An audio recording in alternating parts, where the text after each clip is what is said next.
The Turning Point. Magandang gabi Pilipinas at sa lahat ng nanonood sa atin sa iba't ibang panig ng mundo. Welcome to the first of two vice presidential debates organized by the Commission on Elections with Vote Pilipinas as its official production partner.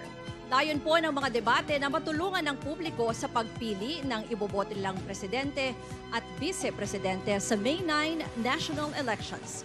Layon din itong bigyan ng patas na pagkakataon ang mga kandidato na maipabot sa bayan ang kanilang programa at plataforma.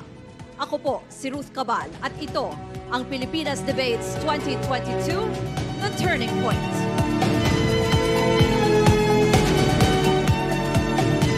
Bagamat ikalawang pinakamataas na opisyal ng bansa ang Vice President, limitado ang papel at kapangyarihang nakaatang sa kanya. Spare tire nga ang karaniwang tawag sa vice-presidente, pero mahalagang may kakayahan din siyang mamuno. Batay sa konstitusyon, siya ang magiging presidente sakaling may hindi magandang mangyari sa Pangulo. Kilalanin na natin at kilatisin ang mga tumatakbong vice-presidente. In alphabetical order, House Deputy Speaker Lito Atienza. Congressman Atienza is absent due to medical reasons. Dating Akbayan Party List Representative Walden Bello. Mr. Rizalito David.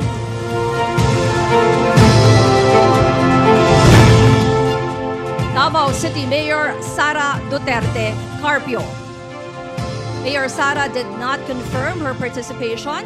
Desisyon niya po na hindi sumali sa debate. Nawalan din siya ng pagkakataon na ipaabot sa publiko ang kanyang programa at plataforma. We'll call on the next candidate, Mr. Emmanuel Manny Lopez.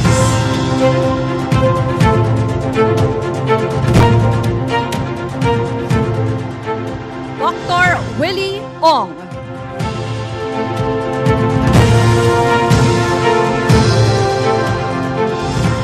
Senator Francis Kiko Pangilinan.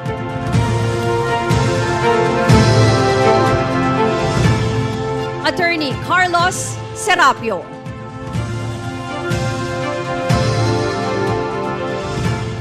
And Senate President Vicente Tito Soto III.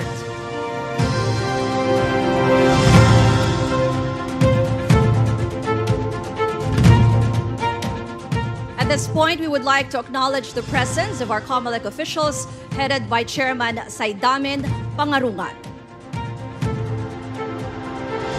Ito po ay una lamang sa mga pagkakataong ibibigay ng COMELEC sa vice presidential candidates na makaharap ang publiko. Sa debating ito, ang mga tanong ay iikot sa mga paksang pandemic response, budget allocation, social services at corruption.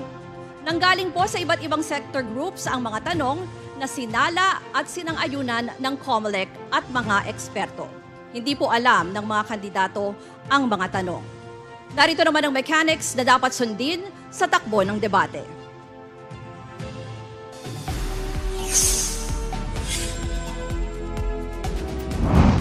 Ang bawat kandidato ay may 90 seconds para sumagot sa tanong ng moderator. Kapag 10 seconds na lang, maririnig ang tunog na ito. At pag naubos na ang oras ng kandidato, maririnig naman ito. Matapos sumagot ang lahat ng kandidato, may chance ang bawat isa na mag-react. May 30 seconds ang bawat isa para sa rebuttal, reaction, o komento. Kapag muling natawag ang isang kandidato, bibigyan siya ng 30 seconds para sumagot. Papayagan ang bawat kandidato na mag-notes gamit ang ballpen at papel na nakalagay sa kanyang podium. Strictly no kodigo at no cellphone sa kabuuan ng debate. Bawal rin makipag-usap sa iba pang kandidato at bawal ang coaching mula sa kanilang staff.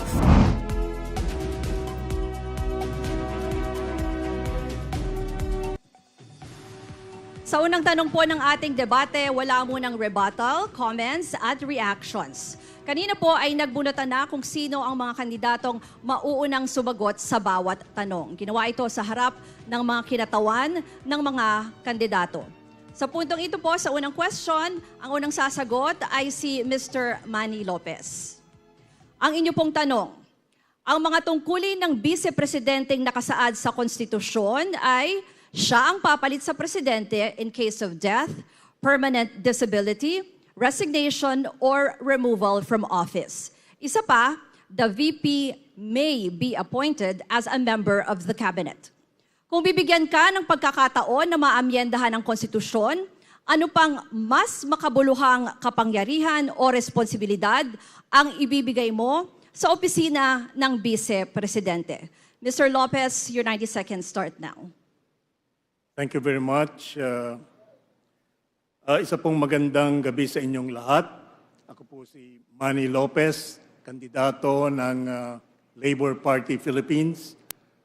First and foremost, ang aking pong pananaw sa posisyon ng Vice-Presidente is one that will support the President in his program of government to augment his leadership to deliver the necessary solutions to our various problems, to the various issues that will be faced by our nation and the Filipino people. Ang nakikita ko pong mga dapat amyendahan sa ating konstitusyon in the process, in the event that there are emergencies that will require the Vice President to assume the top post in our republic are as follows. Sa palagay ko po, ang unang-una na ma-determine ng ating gobyerno or liderato ay to determine the validity of the assumption of the top position. Yan po ang unang-una. Salamat po. Punta man po tayo kay Dr. Willie Ong. Yes, salamat Ruth. Napakahalaga ng posisyon ng Vice President. Nakita natin yan. Hindi maganda na maging spare tire lang siya. Kaya nga, nung tinawag ako ni Mayor Isko, ang sabi nga niya sa akin, bilang Vice President, Doc Willie, ikaw mamamahala sa health sector. Sa DOH, ikaw bahala dyan. Sa pandemic response, sa'yo bahala dyan. Para makafocus si Mayor Isko sa mga ibang problema, sa utang, edukasyon, pabahay, at mga trabaho.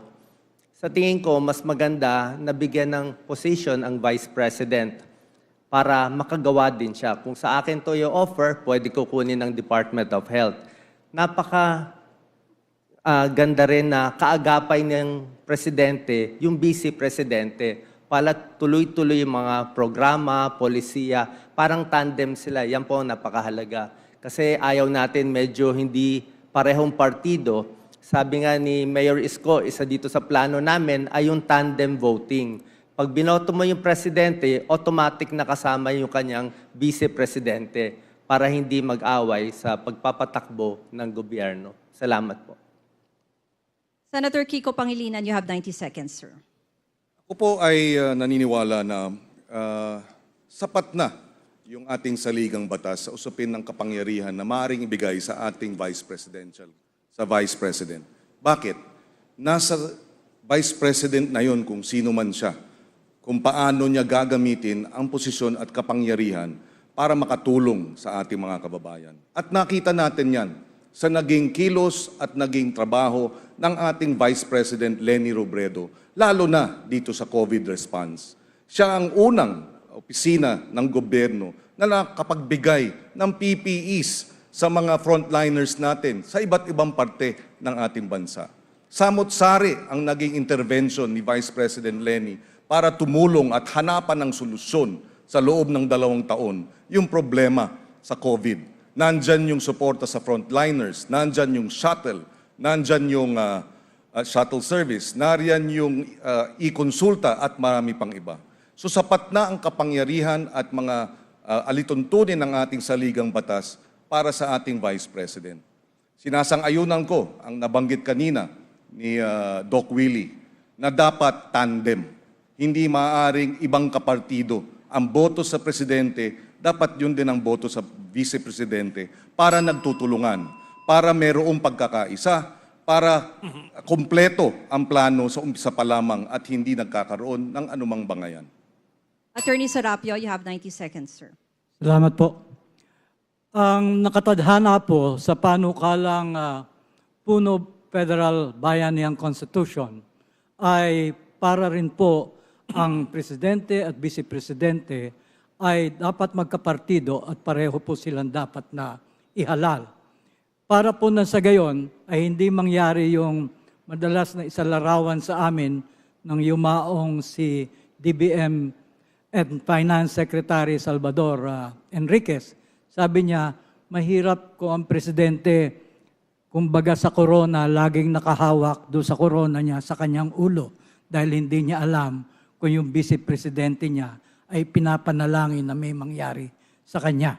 Kaya po, talaga pong dito sa ipinanukala ng Puno Bayanihan Federal Constitution of the Republic of the Philippines, ang nabanggit po ng aking mga kasama na ang Presidente at Vice Presidente ay dapat na ihalal na magkasama at mahalaga na sila ay kasapi ng parehong partido sapagkat ang partido po ang siyang kikilos at gaganap ng tungkulin na para po kanilang kaluluwa o ito po yung party whip to make sure that they abide by the principles and programs of the political party to which they belong. Maraming salamat po. Senate President Soto, yung tanong po ay kung bibigyan kayo ng pagkakataon na maamyendahan ang konstitusyon, ano pang mas makabuluhang kapangyarihan o responsibilidad ang ibibigay nyo sa Office of the Vice President? You have 90 seconds, sir. Yun nga po ang katanungan eh. Kung ikaw ay mabibigyan ng pagkakataon na palitan or galawin ang konstitusyon, para maliwanag po, no? Una sa lahat, hindi naman talaga spare tire dapat ang pangalawang Pangulo kung alam mo gagawin. Kahit hindi ka bigyan ng posisyon, with merely the clout of the office of the Vice President, marami kang magagawa. Ngayon, doon sa katanungan, sa akin, gagawin kong Senate President or presiding officer of the Senate ang Vice President. Yun ang pinakamaganda. Nagawa ko po nung araw yan eh. Nung ako'y mahalal na Vice Mayor ng Quezon City. Ang mga City Vice Mayors lang ang presiding officers ng mga City Council. Puro spare tire lang ang tawag doon sa mga Municipal Vice Mayor. I put up the Vice Mayors League noong 1989 at pagkatapos noon ay nilakad ko sa gobyerno, sa Kongreso, sa Local Government Code na magawang presiding officer lahat ng municipal vice mayor sa buong Pilipinas upang hindi maging spare tire at meron talaga silang partisipasyon sa konseho. Nagawa po namin yan. And look at the municipal councils now. They are being run by the vice mayors and they are partners of the mayor. Kaya po, ganun po ang pananaw ko. Okay, since our next candidate is supposed to be Congressman Atienza, but since he's not here, we move on to Professor Bello. Sir, 90 seconds. Magandang gabi at salamat, Ms. Cabal. Sa tingin ko ho, okay na rin na maganda sana kung pareho kayo na elect yung katandem mo, pero okay na rin kung hindi. No? Maganda nga na merong konting check and balance dun sa executive. No? Kasi yun na nga, the Vice President may not always agree with the President and that sort of point of view is always appreciated.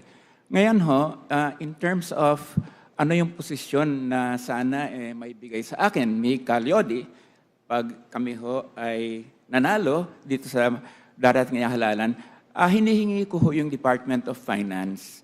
Kasi alam naman natin that the Secretary of Finance, yun ho ang pinakapangyarihan ho dito ho sa atin sa kabinete. Kasi ho, lahat ho ng economic policies dumadaan sa kanya at yung kaugnay sa foreign creditors, yung kaugnay sa mga iba-ibang foreign areas, ganun ho talaga ang kapangyarihan ho ng Department of Finance. I think si Carlos Dominguez has been the most powerful in the cabinet. And I think he has misused this power by giving so many benefits to foreigners against the interests of the Filipino people. Okay. Thank you po. And we want to change that. We move on to Mr. David, sir.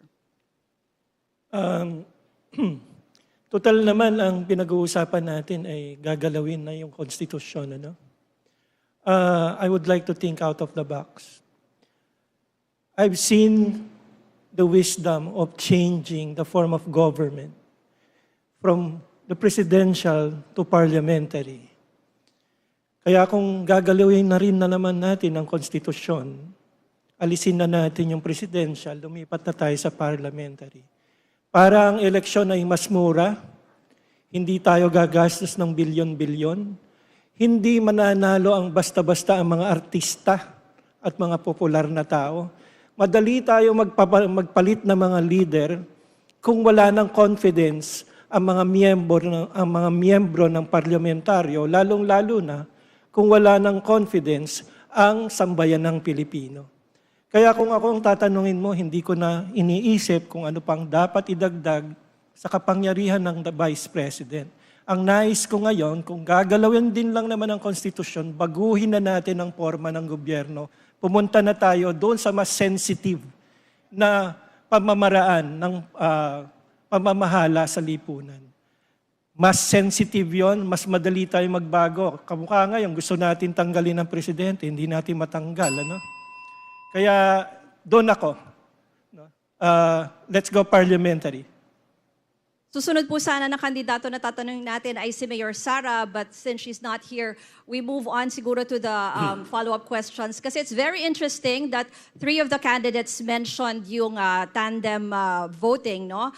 Maybe we can hear from the others. Si Dr. Ong mentioned it, and also si Senator Kiko and si Attorney Serapio are in agreement to having a tandem voting. And I think meron pong bill na inihain na sa Senado. Pero may we hear the opinion of the others about this one? Professor Bel, si Mr. Lopez is raising his hand first. Gusto ko lang pong klaruhin ang tanong ni Ms. Ruth Cabal. Sapagkat sa inyo pong tanong, nabanggit nyo na kung ano ang kailangan amyendahan sa ating konstitusyon with regard to the position of the Vice Presidency in assuming the top post. Kaya po gusto kong bigyan ng importansya ang mga qualifying factors. When could a vice presidential timber or Go ahead, sir, para po malinawan po tayo dun sa inyong sagot. Kung kailan po, anong mga qualifications para i-assume ang posisyon ng presidente. Sapagkat alam niyo po, maraming mga possible developments in the course of assuming a 6-year tenure as sir. president. And medical, condition is one essential factor, particularly psychiatric. Okay po, So sir. there are possibilities na magkaroon ng problema dyan, and so our Constitution should be ready for that Okay, sir. possible scenario. Thank you very much. Ang rebuttal po is only for 30 seconds or rejoinder. Yes, Ulitin thank you. lang po natin. But I was asking about, nag-follow up lang po ako dun sa question about tandem voting. May we hear from Professor Bello? Well, I think that it is good, to have 2 candidates, maybe from opposite parties. I don't see that as really bad. I think it can create some sort of good dynamics, no? In terms of, the executive. But I really would like to hear from Sara Duterte, no? I mean, I don't know why she doesn't appear here in this debate, no? To face the Filipino people. Thank you po, Congressman. Yes, Bello. I think she should be here. Mr. David, on tandem voting po. 30 seconds. It doesn't really matter. It doesn't really matter kung mag-tandem voting. Kaya nga yung sinasabi ko, hindi pa rin naman mariresolve yung problema natin sa pamamahala. Dahil kahit naman magkasama pa yan sa partido, yung bagal ng proseso sa isang presidential system, yung ang dapat nating i-address. Hindi naman yun ma-address ng tandem voting eh. Kaya nga ang tinutulak ko na ngayon, mag-parliamentary form na tayo at iwanan na natin ang presidential form. Senate President Soto, because we heard the others about tandem voting, kayo po, ano pong opinion nyo dito? 30 seconds, sir. Hindi ako sang-ayon practically because check and balance eh. Mas maganda nga yung may check and balance. Bakit in the Philippines, there are 64 million voters. We will allow the presidential candidate na siya mag-uupo ng vice president. Yung 64 million Filipinos, yun po dapat ang bumoto kung sino gusto nila leader ng ating bansa, di ba ba? Siguro isa na lang din pong follow-up question natin kung meron pong gustong sumagot tungkol dito ay, like what I mentioned kanina, the Vice President may be appointed to a certain cabinet position. And in the past debates, you already mentioned, sinabi kanina katulad ni Professor Bello na he wants to be the Secretary of Finance. Just in case po na mabago nga po yung Constitution, would you want this to be a requirement or specified na dapat po ma-appoint sa isang cabinet position? Yes, go ahead, Mr. David. Iba-iba yung expertise nung Vice President eh. Hindi naman kailangan automatic na finance secretary siya kagad, no. In my case, for example, I would want to run a commission that will handle yung moral renewal and cultural restoration process ng ating lipunan. That's the biggest elephant in the room is amorality, which we fail to recognize and we continue to deny. Yung amorality ng ating lipunan ang pangunahing suliranin natin. Si Mr. Lopez, you mentioned before that you wanted to be appointed as Trade Secretary po. 30 seconds. Opo, in the event na tayo po ay palarin at bilang Vice Presidente ng ating mahal na Republika, ang tinitignan kong posisyon that where I could deliver solutions to our economic recovery program. Yan po ang aking expertise and sa palagay ko po, ayan din ang dapat natin bigyan ng tugon, ang economic recovery ng ating bayan. Salamat po. Dr. Ong, you said that you wanted to be appointed as Health Secretary. Dapat po ba ilagay sa konstitusyon na may posisyon dapat ang isang Vice President? Yes, oo. Mas maganda siguro kung meron siyang position para mas malaki may tutulong niya sa gobyerno. Pero para sa akin, mas maganda talaga yung tandem voting. Nakita ko kasi sa experience ko, medyo magulo talaga ang politika natin. Maraming sakitan, masasamang salita nasasabi. Kaya pag hindi mag-partner, hindi ko alam kung paano sila magtatrabaho. Yun lang nakikita ko. Kaya mas maganda na at least magka-partner sila. Siguro si Senator Kiko Pangilinan, because you mentioned before na yung gusto niyong portfolio would be something to do with agriculture. Do you want it to be, again, specify po sa Constitution na i-require na may position? 30 seconds, sir. I don't think it's necessary. Hindi na kailangan nakalagay pa sa konstitusyon na dapat mayroong posisyon ang Vice President. The power of appointment is an executive power.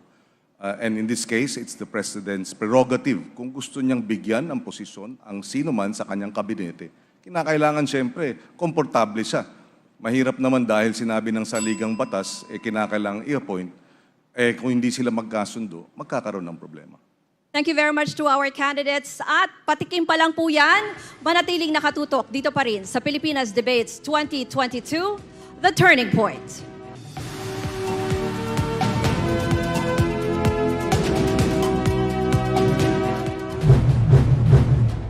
Dito sa pinakamalaki at opisyal na serye ng debate, Pilipinas Debates 2022, The Turning Point.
Nagbabalik ang Pilipinas Debates 2022, The Turning Point. Live pa rin tayo sa Sofitel Philippine Plaza, Manila para sa unang Vice Presidential Debate ng COMELEC. Sa bahaging ito ng ating debate, muli pwede na pong magkomento o kontrahin ng katunggaling kandidato ang partikular na kandidato. Pero patapusin lang po muna ang sagot ng lahat ng kandidato sa ating tanong.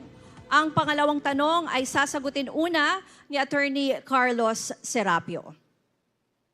Paano niyo po i-assess ang COVID-19 response ng gobyerno at kung sakaling may nakita kayong kakulangan, paano niyo po ito masusuportahan bilang Vice-Presidente? Your 90 seconds starts now. Yes. Attorney Serapio. I'll address the question, but very quickly, let me just add to the previous question.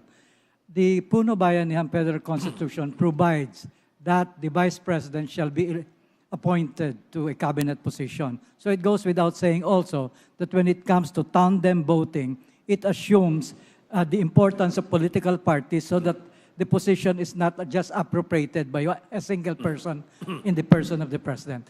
Anyway, insofar as the COVID response is concerned, in as much as we have already, to a certain extent, controlled it, we have learned a lot of lessons from it.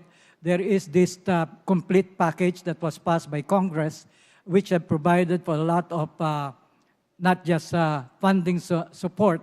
I would like to think that the current administration has done its best in order to address it. However, as Vice President, even when I am blessed with the position, I do intend to push for more research and development.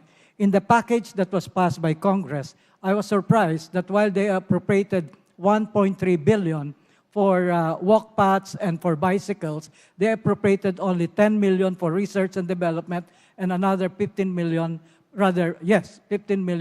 for computational or big data analysis. So I will put a lot of premium on research and development, and at the same time also try to get the country together and not have this division between pro-vax and anti-vax. We should also have organic, based, natural response to the pandemic. Thank you. Senate President Soto, 90 seconds, sir. Opo.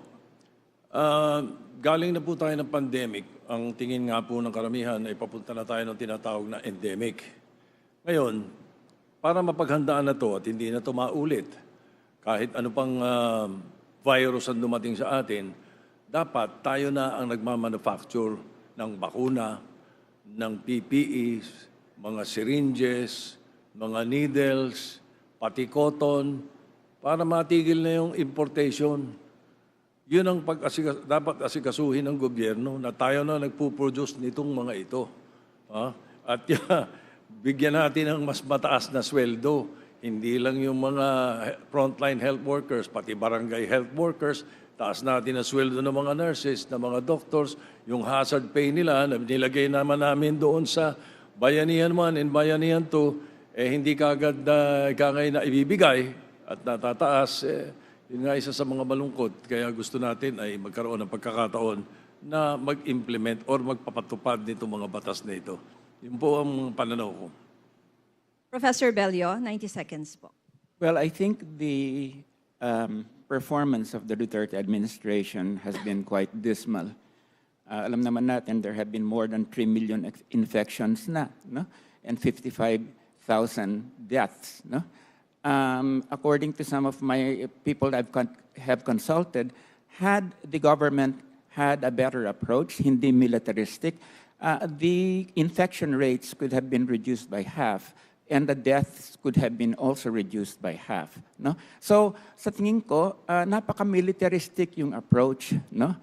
Unprepared, and then the IATF, unfortunately, was quite unprofessional in the way that it was dealing with things. Ang daming corruption dyan, no? The whole family thing is a stain on the government, no? So I would say one is we need to have an approach that is participatory, hindi militaristic. We need to give priority to the opinions of the medical community instead of seeing them as enemies, no? And then we really need to be able to give the proper budget for both our people, frontline workers, as well as yung mga ayuda for communities. No? So I would say that in my administration with Calyodi, we will do far better than this crazy administration. How about you, Mr. David, your response? Maraming nawala ng trabaho, bumagsak ang gross domestic product. Gumastos tayo ng mahigit 1 trilyong piso. Pero ano ang nangyari? Wala rin naman. Paulit-ulit lang. Samantalang merong nagpresenta ng mga solusyon noon na makakabuti sana dun sa sitwasyon, pero hindi pinakinggan. 1 trillion as against 40 billion. 40 billion would have been enough to stop the spread of the disease, of the infection. But the Department of Health, IATF, and even President Duterte did not want to hear that. Yun yung nakakalungkot doon. Ano? Kaya kung kami ang iyong tatanungin, dapat talaga, katulad ng sinabi ni Ginoong Bello, dapat lahat ng stakeholders kausapin, medical and the entire scientific community, para magkaroon ng consensus. Ano ba ito? No? Ano ba ang dapat gawin? Para hindi na maulit ito. Nagtapon tayo ng sandamakmak na inutang na pera. Ganon pa rin ang nangyari. Hanggang ngayon, hindi tayo makarecover. Okay? So sana, sa susunod, kung mangyayari pa yung mga resurgence na yan, pagmitingan naman natin sana, pag-usapan nating maigi, lahat ng stakeholders, lahat ng partido, no? Kaliwa or kanan, pagsama-samahin at pag-usapang maigi. Maraming salamat po. Mr. Lopez, your assessment of the COVID-19 response of the government. You have 90 seconds. Our response to the pandemic started a bit slow, but it has improved across time. And certainly, there were initiatives that were undertaken by the private-public sector, and these are the key components that led to the improvement of our pandemic response.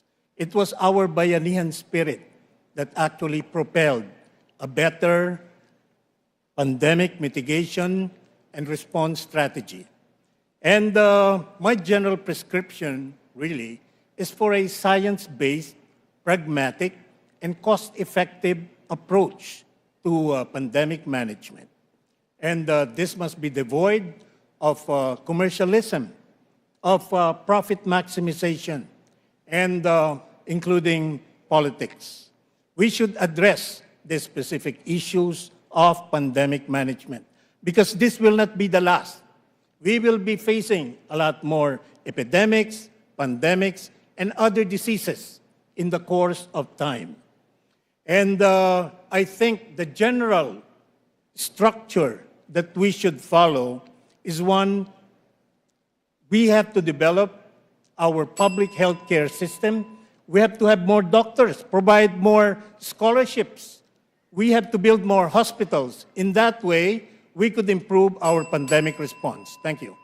May we hear from Dr. Ong? 90 seconds. Yes, kaibigan, meron po akong bad news sa inyo eh. Sa Asia ngayon, nagsa-surge ulit ang COVID. Sa South Korea, 600,000 cases per day. Tayo, 40,000 cases at the highest. Sa Vietnam, Hong Kong, China, ang tataas ng kaso. May malaking posibilidad aabot ulit yan sa Pilipinas. Hindi ko alam gaano kalala, kung kailan, kung Mayo ba o sa June.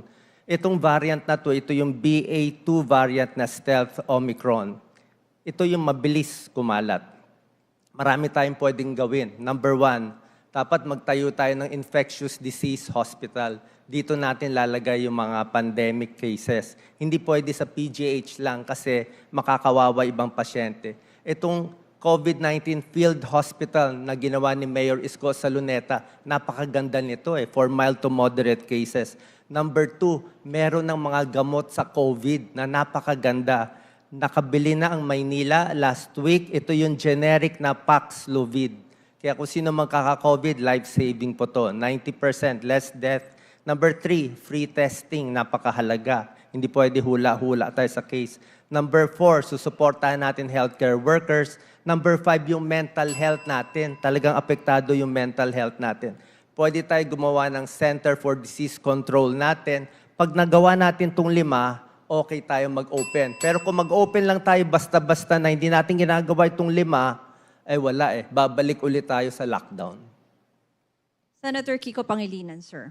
Yes, kung magkaroon ng surge tulad ng nababanggit ni Dr. Willie Ong, at nariyan pa rin yung mga kurakot at incompetent na nagpapatakbo ng ating COVID response, palagay ko nga, magkakaproblema tayo. Kailangan tanggalin na sila. Ngayon pa lang, at hanapan ng mga kapalit na mahusay at talagang tapat sa panunungkulan. Number 2, kinakailangan talagang palakasin pa ang tracing, testing, at itong isolation natin. Dahil nga pag nagkaroon ng surge, hahanapan na naman natin ng testing. At dapat ang testing libre na. Hindi na dapat ito ginagastusan pa dahil pagka libre, talagang lahat magpapatest. Yan ang problema. Libre sa mga, halimbawa, meron ng simptomas. Dapat libre lahat yan. Pati yung palakasin, yung suporta sa frontliners, hindi dapat delayed. Ulit, that is a question of competence. Pag mahusay yung leader, hindi pa pwedeng maging dahilan na ibabalik yung 9 bilyon dahil hindi nagasta dahil kulang sa oras. Pati na rin sa, meron tayong 1.4 trillion na nakatenga noong 2021 na hindi ginagamit na pondo dahil hindi magastos, dahil hindi ma-absorb. Hanapan na ng paraan para magamit yung portion of that 1.4 trillion para masuportahan yung papalakas ng ating healthcare system at maihanda natin ang sarili natin sa maaring maging surge. Narinig na po natin ngayon sumagot ang ating 7 vice presidential candidates. The floor is now open for rebuttal, comments, and reactions. Pakiusap lang po sa ating mga candidates ay huwag po kayong sabay-sabay magsalita at bawal pong sumingit ang isang kandidato habang ang isa pa ay nagsasalita. And I will just call you if it's your turn to speak. You have 30 seconds for your rebuttal or reactions. Nakita ko po unang nagtaas ng kamay si Attorney Serapio. Opo. Tatanungin ko lang po yung lahat ng mga nagbanggit ng dapat nating gawin ng mga panibagong pagtugon po sa suliraning ito, kung ang lahat ng iyan ay maaari nating isagawa sa kasalukuyang ayos ng ating masyadong unitary, highly centralized, over-concentrated power on the top na sistema po natin. Yung tanong nyo po ay for those who presented new ideas. No? Yes. Yung mamaya po papasagutin natin kasi nakita ko nagtaas si Senate President Soto. Yung po, nabanggit po kasi yung infectious disease hospitals eh. Pag mag-establish tayo ng mga bagong hospital yan, nabuti ng mga 2-3 taon bago na natayo yan. So yung kasalukuyan sa Maynila, doon sa San Lazaro Hospital, ang alam ko meron, infectious disease hospital. Ang kailangan natin gawin, yung mga district hospitals ang pwedeng i-convert. Some of them can be converted into infectious disease hospitals. Yung mga iba pong nagbigay ng ideas about it, I think si Dr. Willie Ong, may binanggit po kayo about CDC or free testing. Siguro po you can respond to the question of Attorney Serapio. Go ahead, Dr. Ong. Yes, oo. Tama naman sinabi ni Senator Soto, meron tayong San Lazaro Hospital, pero mainly for mga bacterial infection kasi yun, tsaka medyo luma na at maliit. Mas maganda sana may bago. Tapos itong mga COVID-19 field hospital, mabilisan to eh. Pwede ito magawa na maganda. Pero sa akin lang, bukod sa COVID, dapat palakasin natin yung gamutan. Sa simpleng sakit, high blood, diabetes, murang gamot. Pag na-control natin itong mga simpleng sakit, mas hindi sila mamamatay sa COVID, mas lalakas yung katawan nila.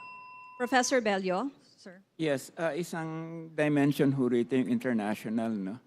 Kasi sumasang-ayon ako that we should really try with Senator Soto about developing our manufacturing capacity for mga vaccines. Ang problema nito is Pfizer and all of these big pharma have been blocking yung export and to give us to global south countries like the Philippines, no?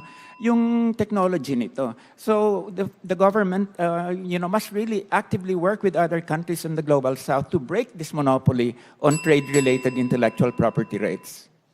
Si Mr. Lopez po was raising his hand.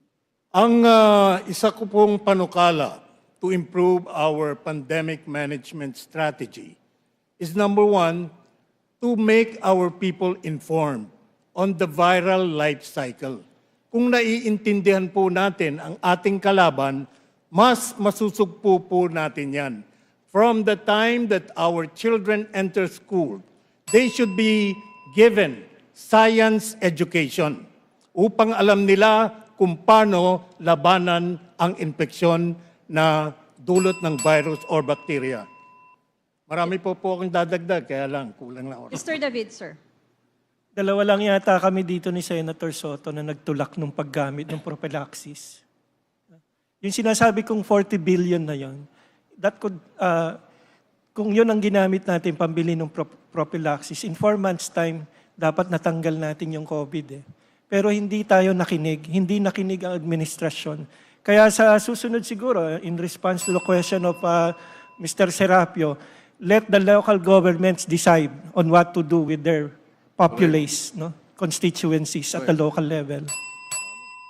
Gusto ko lang po huli na lang po kay Dr. Ong before we go to the follow-up question. Go ahead, sir. Mag-add lang ako na information. Isa rin problema yung napakamahal ng gamot natin sa Pilipinas.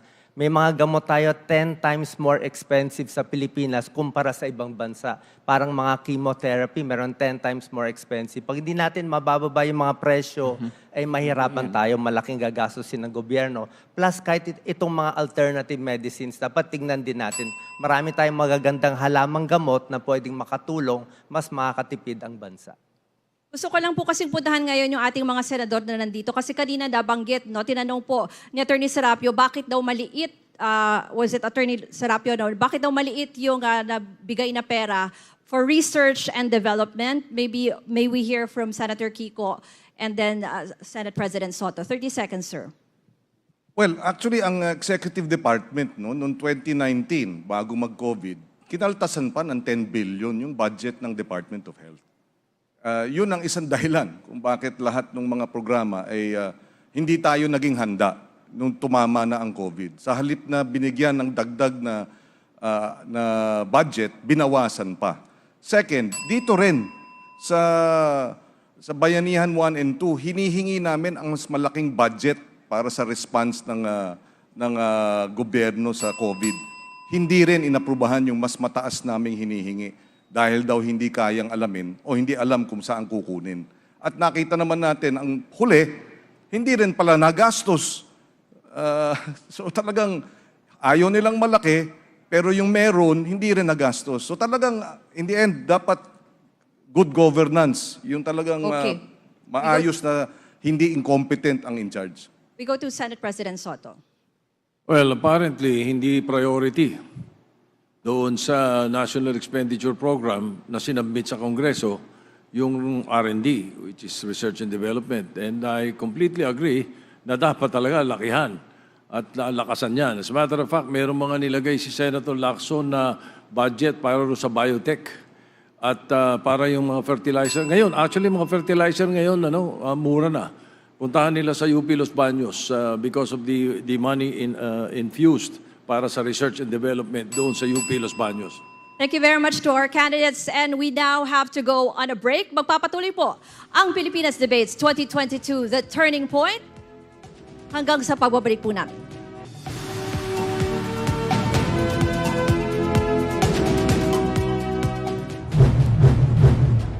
Dito sa pinakamalaki at opisyal na serye ng debate, Pilipinas Debates 2022, The Turning Point.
Isa ka bang senior citizen, nagdadalang tao, o person with disability o PWD na boboto sa darating na eleksyon sa May 9? Hindi mo kailangan maghintay ng matagal para lang makaboto. Pumunta lang sa iyong presinto at hanapin ang priority lane para sa mga senior citizens, PWD at nagdadalang tao. Magpakita ng valid government ID sa facilitator. Hintayin ang iyong pagkakataon at bumoto sa iyong presinto. Maaari kang magdala ng talaan ng mga kandidatong gusto mong iboto para mapabilis at mapadali ang proseso ng iyong pagboto. Kapag tapos ng bumoto, ipasok ang iyong balota sa vote counting machine o VCM. Kung ikaw ay isang senior citizen, PWD o hindi nakakabasa o nakakasulat, maaaring mapakinggan ang VCM instructions gamit ang headphones. Lalagyan ng indelible ink ang iyong hintuturo bilang patunay na tapos ka ng bumoto. Suriing mabuti ang iyong voter's receipt at ihulog sa receptacle box. Tandaan, hindi maaaring iuwi ang iyong voter's receipt. Congrats! Nakaboto ka na! Ang paalalang ito ay hatid ng Smart Communications, DOOH, Sofitel Philippine Plaza Hotel, AirAsia, CDO at Viber sa pakikipagtulungan ng COMELEC at Vote Pilipinas. Noong 2016, 81.95% lamang ng rehistradong botante ang bumoto. Higit 9 na milyong tao ang maaaring nakapagbago ng resulta ng nagdaang 2016 election. Ang boto mo ay maaaring magdulot ng pagbabago. Huwag mo itong sayangin. Kaya't bumoto na sa May 9, 2022. Ang paalalang ito ay hatid ng Smart Communications, DOOH, Sofitel Philippine Plaza Hotel, AirAsia, CDO, at Viber sa pakikipagtulungan ng COMELEC at Vote Pilipinas.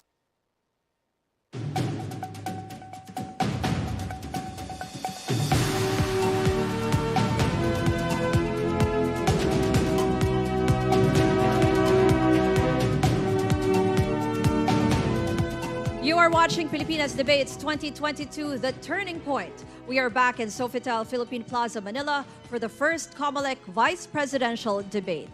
Candidates, you can use the pen and paper that we have provided para po mapag-sequence kayo ng inyong mga notes. At para sa pangatlong tanong, si Senator Pangilinan po ang unang sasagot. Inaprobahan kamakailan ng Pangulo ang 200 pesos financial aid kada buwan para sa mga mahihirap na pamilya. Sapat ba itong tulong sa gitna ng tumataas na presyo ng mga bilihin? At kung hindi, ano pang konkretong programa ang inyong imumungkahi? Your 90 seconds starts now, Senator Kiko. Hindi sapat. 1.6 pesos lang yan per person kada pamilya. Pag pamilya ay 6. So in other words, 200 piso, hindi sapat. Ang dapat gawin, isuspend ang fuel, ang excise tax sa fuel. At tayo naniniwala, executive order lamang. Base sa liberal interpretation ng train law, pwede na. Pag sinuspend mo na ang fuel excise tax, mababawasan ng 10 piso, 6 na piso at 5 piso kada litro. Kaagad-agad mararamdaman ng ating mga kababayan yan. Sinasabi nila 113 billion daw o 30 billion daw ang mawawala. 1.4 trillion naman ang hindi ginagastos. So anong mawawala? Hindi totoo yun. Kami ay hindi sang-ayon doon. Pangalawa, kaagad-agad na ilabas yung 500 million fuel subsidy para sa ating mga farmers at fisherfolk. At tiyakin na sila mismo at hindi ito kinukurakot. Dahil may balita tayo, hindi naman daw talaga ang mga qualified ang nakakatanggap. Ganon din sa transport sector. Meron 2.5 billion pesos na fuel subsidy. Sinama natin ang mga jeepney driver, ang taxi driver, ang tricycle driver dyan. At meron pang 6 billion additional fuel subsidy sa ating budget na unprogrammed. Pag ang gobyerno ay mabilis kumilos, kapag ang gobyerno ay hindi natutulog, at araw-araw binubusisi at tinitiyak na marirelease ito, makakatulong ng malaki yan. Yan ang ating action steps dyan. Kayo naman po, Attorney Serapio. 90 seconds. Karanasan po natin, noong nakaraang una tayong tinamaan ng COVID, nagsalita po ang ating pamahalaan at sinabi na huwag nating alalahanin yan sapagkat meron tayong sapat na pera, meron tayong 300 bilyon. Subalit sa unang ikot pa lamang, naubos na po ito at hindi na natin malaman kung kakayanin pa nating magbigay ng dagdag na tulong. Kaya po dito sa 200 piso na financial aid, totoo pong iyan ay hindi sapat. Kaya ang dapat po natin gawin, gaya nung nabanggit ng aking presidente kahapon, ay hindi lamang yung napupunta doon sa consumption o parang isang araw lamang o ilang araw lamang ubos na yung tulong na yon. Kailangan may bahagi tayong ibibigay sa production. At doon sa bahagi pong production na yon, ang aming nakikita ay binibigyan natin ang ating mga kababayan ng tinatawag nating energy relief. Sapagkat ito po ay patuloy nilang pakikinabangan sa araw-araw at papakinabangan din nila buwan-buwan at yung kanilang matitipid po rito sa energy relief na ito ay iyon ang makakatulong sa kanila para gumaan-gaan ang binubuhay nila na hirap sa ngayon dulot ng mga nangyayari sa ating kapaligiran, lalo na sa ngayon itong pagtaas po ng ating fuel. Senate President Soto. I must admit, totoong malaki ang problema natin sa fuel. At yung 200 na binibigay, mas malaki pa binigay sa Quezon City, 1,000 eh. I agree also that the excise tax should be suspended. Tama po yun. And then siguro dapat bigyan natin ng yung sa minimum wage na pinag-uusapan. Dagdagan natin, gawin natin 1,000 ang minimum wage sa NCR ng mga kababayan natin. Ayun, sasabihin ng mga employer, 600 to 800 sa mga probinsya, depende sa kung ano sabihin ng wage board. Pero yung mga employers siguradong medyo may papalag. Ano? Bigyan natin ng tax breaks. Hindi baling ang gobyerno maghirap, wag lang taong bayan. Sanay mangutang ang gobyerno eh. Pero yung kababayan natin, papatol sa 5-6 eh. Para lang may makain, hindi ba? O para may makadagdag sa negosyo nila eh. So di baling gobyerno maghirap, wag lang taong bayan.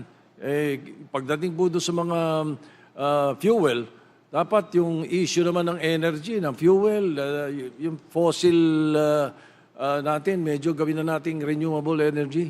Yan na dapat ang gawin natin. For example, solar. Nasa gitna tayo ng equator eh. Hindi ba? Ang lakas ng araw sa Pilipinas eh. Dapat tayo sikat sa solar. Thank you. We now go to Professor Bello, sir. Go ahead. Yeah, hindi ho sapat yung 200 pesos. No?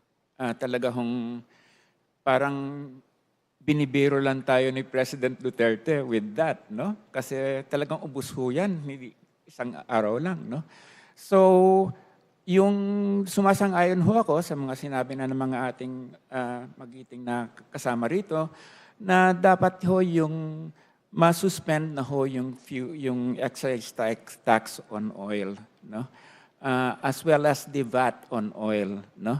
At saka yung sinasabi na namin ni Leody de Guzman from the very beginning na itaas yung minimum wage throughout the country to 750 pesos. It's good to hear that there are now some other people running for office that are now supporting itong panukala namin from the very beginning. No? But at the same time, kailangan rin ho talaga na we must really freeze yung payments natin on non-securitized foreign debt. No? Kasi diyan ho nabubuhos yung kwan ng gobyerno eh. 20% of the budget each year goes to paying off the debt. This is really 1 trillion pesos. No? Kailangan, especially in an emergency, na we circulate that back to the country. No? So ang dami hong sources of revenue that we can get. Instead, what the government did was binabaan yung income tax ng mga korporasyon. No? Brought it down from 30 to 20%. Wrong priorities talaga ho ito. Thank you, sir. Mr. David, go ahead. Alam nyo, ang isang problema natin talaga yung mentality ng gobyerno na mas maigi na yan kaysa sa wala. Which is really very wrong. No? Kaya itong pagbigay ng 200 piso na ito, parang sinasabi ni Ginoong Duterte, mas maigi na yan kaysa sa wala. Ang isang nakakatuwa ngayon, pinapatanggal natin talaga yung una ako sa mga nanawagan na tanggalin yung excise tax. And at the same time, pati yung VAT, i-reduce natin. Imaginein mo, yung VAT, no? Yung isang tax na ipinatong dun sa presyo ng gasolina, tinatax mo ulit kapag kinakarga mo na sa sasakyan. Anong klase naman yan? 2 tax sa isang produkto. No? Sa akin, ang pagtingin ko, dapat buhusan na natin ng pera yung mga maliliit na negosyo. Total na nakawin din lang naman ng mga politiko yung pera, ibigay na natin ang diretsyo dun sa mga maliliit na negosyo. No? Of course, we can make a lot of arrangements how this can be done. No? Para naman maibsan na yung hirap ng ating mga mamamayan. No? Hindi lang naman to hindi lang naman to issue ng fuel. Hindi lang naman yon ang reason kung bakit nagmamahal ang presyo ng bilihin. Talagang wala. Kailangan natin talagang buhayin yung ekonomiya, buhusan ng pera yung mga maliliit na negosyo para dumami ang kabuhayan at bumalik na tayo doon sa dati nating level ng pamumuhay. Mr. Lopez, ang tanong po ay sapat po ba yung 200 pesos na financial aid kada buwan para sa mahihirap na pamilya o meron po kayong konkretong programa na maimumungkahi? 90 seconds, sir. Meron po akong konkretong programa para maitawid natin ang mga kababayan nating naghihirap. Hindi po supisyente ang 200 pesos per month for every family, but as they say, it's better than nothing. Alam niyo po, itong spikes in local pump prices is speculative. Okay? Wala pong basihan yan if you base it on the supply and demand analysis. Wala pong basihan yan. Speculative po yan. So, kailangan pong gawin ng gobyerno ay gamitan ng moral suasion ang mga oil companies na huwag munang magbaba. Sapagkat, number one, hindi naman po tayo dependent sa Russian oil. Russian oil supply globally represents less than 10% of the global supply of crude oil. On top of that po, kayang isupplement yan pag nag-increase ang production ang Saudi Arabia at ang United Arab Emirates and even the US. Ngayon po, yung local pump prices po, wala pong basihan, no? Na itaas nilang ganyang kataas. Sapagkat meron din po tayong 60 to 90 days na strategic reserves ng oil. Pwede po nilang gamitin yan. Binili po nila yan during the time na $70 ang price ng crude oil based on the price index. At hindi pwedeng automatically itataas nila kung tumaas ang international price index. Sapagkat matagal po ang supply chain yan. No? So, Thank you, sir. thank you very much. You move to Dr. Ong. Yes, opo. Sobrang hirap talaga ng buhay natin ngayon. Pataas ng pataas. Yung gasolina, halos 80 pesos na. Baka tumaas pa ng 100 yan. Kami ni Mayor Isko, 5 buwan na nakaraan na sinasabi na ni Mayor Isko, balak niya bawasan ang buwis sa petrolyo at sa kuryente. Talagang makakatulong to sa kababayan natin. Tulad ng sa Maynila, nagbibigay na rin siya ng ayuda. Maaga siya nagbigay. February, March, nagbigay siya ng ayuda for 700,000 families, mayaman man o mahirap. So, laging maaga yung mga ayuda niya. Expect natin tataas ang bilihin, di ba? Dahil sa presyo ng gasolina. So, dapat suportahan natin yung agriculture, food security natin para may pagkain tayo. At syempre, mag-focus tayo sa renewable energy dahil mas mura to in the long run. Pero ang punot dulo ng problema natin, yung pandemic pa rin. Kaya naman tayo nalubog dahil sa pandemic. Alam nyo ba, lalo na ngayon, posibleng may parating na surge. Pag pumupunta kami sa probinsya, level 2 pa rin sila. Kahit konti ang kaso ng COVID. Sabi ko, bakit level 2 kayo? Konti-konting kaso, hindi kayo makabukas.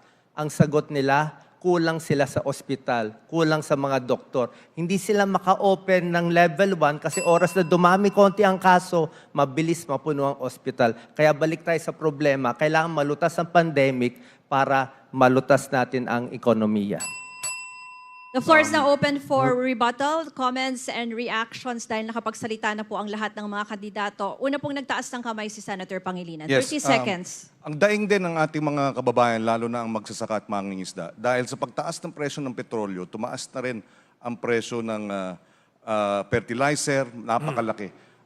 Tumaas din ang pagpalaot ng ating mangingisda. 70% ng kanilang gastos ay sa gasolina. Dapat bumili direkta ngayon ang ating gobyerno dahil sa Republic Act 11321, yung Sagip-Saka Act, pwede nang bumili direkta sa mga magsasaka at mangingisda, wala ng public bidding. Bilihin ang produkto nila para meron silang pangdagdag na gastos dahil mas sa tamang presyo bibili ng gobyerno. Nandyan ang batas, implementation lang. Mr. Lopez, 30 seconds. Yung pong aking rejoinder, in order to alleviate the impact of high local pump prices of fuels. Number one po, we have to come up with an austerity program. Talagang kailangan pong magtipid. At marami pong paraan dyan. Pangalawa po, we have to develop our sources of renewable energy from solar, hydro, etc. At lastly, kailangan po ng mas aggressive na oil exploration initiative upang makahanap tayo ng sources ng local crude oil sa Pilipinas. At marami po yan. Okay. Si Professor Bello. In addition to yung nasabi na ng mga kasama natin dito about focusing on doing the Renewable Energy Act, following it since it was passed in 2008, kailangan na rin ho natin talaga na gumamit ng price controls. No? Price controls are a legitimate form of keeping down prices. No? So, kailangan ho that we start thinking about using price controls, may mga trigger mechanisms and that sort of thing. No? Sir David. Natutuwa po ako dun sa mga naging sagot ng aking mga kasama. Kaya lang nalulungkot ako dahil yung nangunguna sa survey, hindi natin marinig kung ano ang kanyang opinion hinggil sa bagay na ito. No? Sana nandito si Inday Sara para masabi niya naman kung ano yung nais niyang sabihin. Hinggil dito sa mga bagay na ito. Kami nagtatagisan ng talino dito, no? Pero paghahatian namin, yung 50% na lang daw ng boto. At tuwan-tuwa siya, nakaupo lang siya doon, ano? Inday Sara, dumalo ka naman. Gusto na kang makamayan man lang. Maraming salamat po. Meron pa po bang gustong mag-react? Okay, go ahead, Attorney Serapio. Yung reaksyon ko po ay tanong sa expertise ni Professor Walden Bello. No? Professor, sang-ayon ka ba na magkaroon tayo ng panibagong tax regime at sa sukdulan pa ay isipin kung kailangan nating i-revamp o i-overhaul ang BIR ng buong buo? Sa tingin ko, yes, kailangan ho na isang overhaul ng tax regime kasi at this point in time, the tax regime favors the rich and yung nakita na natin na binabaan yung corporate income tax from 30 to 20% and to 25% for foreign enterprises. And si Senator Soto was one of the people who pushed this, no, in Congress at the behest of the executive and Secretary Dominguez. Kaya I think that we really need a revamped tax regime. And Senator Soto, don't oppose this kasi people's initiative so ito. Remind lang po natin yung candidates na hindi po kayo pwedeng magbigay ng tanong direkta to another candidates or hamunin ng isang kandidato. Maliban lang po if there is a clarification or if there is a rebuttal na gusto nyo po in terms of yung tungkol sa mga naging sagot po. Do you want to respond? But I wasn't addressing it to him. I was addressing it to you, so that you could address it to him. Yes, sir. But yes, sir. But Attorney Serapio addressed the question to you po. Okay. That's right. Yes, He yes. addressed to you. Okay. Me. We move on to Senate Can we President simplify Soto. with the rules? Papasalamat lang ako na nabanggit ni Professor Bello yun. Kasi as Senate President, talagang kailangan timplahin mo mabuti yan eh. I have preserved the independence of the Senate. Kahit na ang tingin namin ay may mga critical kami, inimbestigahan namin, PhilHealth, Bureau of Corrections, lahat yan, pati yung itong nakaraan na GCTA, basta't yung makakabuti sa bansa at tama ang binibigay sa amin data, pinapasa namin at sineshepherd ko yun. Yun ang katotohanan nun. Kanina po nakita ko nagtaas si Dr. Ong. Yes, bala ko na sana i-add, kailangan environment-friendly ang mga panukala natin dahil sa climate change. Kaya maganda talaga yung sinabi ng mga kasamaan ko sa renewable energy. Meron tayong hydroelectric, meron tayong solar, kung saan malakas yung araw, wind, kung saan malakas ang wind, may geothermal, meron pa tayong biomass. Kailangan din natin magtipid kung pwede mas maraming bike lanes, di ba? So walang gasolina yan. Yung mga cities natin, gawin natin walkable. Ngayon, mahirap maglakad. Papunta sa kahit 1 kilometro lang. Hindi rin friendly sa mga PWDs itong mga daanan natin. At pwede rin yung mass transit para mas makatipid din tayo. Senator Kiko, go ahead. Yes, response lang dun sa point na binanggit ni Mr. David. Wala si Mr. Marcos kagabi, wala si Sara Duterte ngayong araw. Sila ang magkatiket. Alam mo kami, yung mga kandidato, lumiligaw kami. Nililigawan namin ang botante. Pag lumiligaw, dapat humaharap. Ako may 3 anak. Pag may lumiligaw sa aking anak, dapat humarap. Respetuhin yung aking mga anak, respetuhin yung mga magulang. Pag hindi humaharap, nire-respeto ba kami? Kung kayo mga botante, pag hindi humarap, nire-respeto ba kayo? Okay. Balikan po natin yung ating mga issues. Mr. Lopez, go ahead. Ako po ay sumasang-ayon sa posisyon ng gobyerno na huwag munang isuspend ang VAT at excise tax ng fuel oil. Sapagkat, alam niyo po, pag sinuspende yan, masyadong malaki ang mawawala, we might create a fiscal crisis. At mabigat po ang mga repercussions niyan. Ngunit, ang aking pong ipinapalukala ay gamitan ng moral suasion ang mga oil companies na huwag magtaas sapagkat wala pong basihan na sila ay magtaas ng langis. Thank you. Because we still have time for this block, mag-follow-up question lang po ako sa binanggit ni Attorney Serapio kanina na you were mentioning a proposal for energy relief. Can you explain that, sir? 30 seconds. Opo. Kung ang ating po mga kababayan ay mabibigyan ng sapat na suporta ng ating pamahalaan na ang pera po ay manggagaling mismo sa mga nakapaloob po dito sa Bayanihan Relief, o Bayanihan Heal as One, ay yung mga pera pong iyon ay kung bibigay na subsidy para po ang mga household ay magkaroon ng sarili nilang production ng kuryente. Malaki pong kaluwagan ang mangyayari dyan at hindi consumption, kundi production po. Yan, at iikot yung pera po na yun. Maraming pong salamat sa ating mga kandidato at wag bibitiw, Pilipinas Debates 2022, The Turning Point. We'll be right back.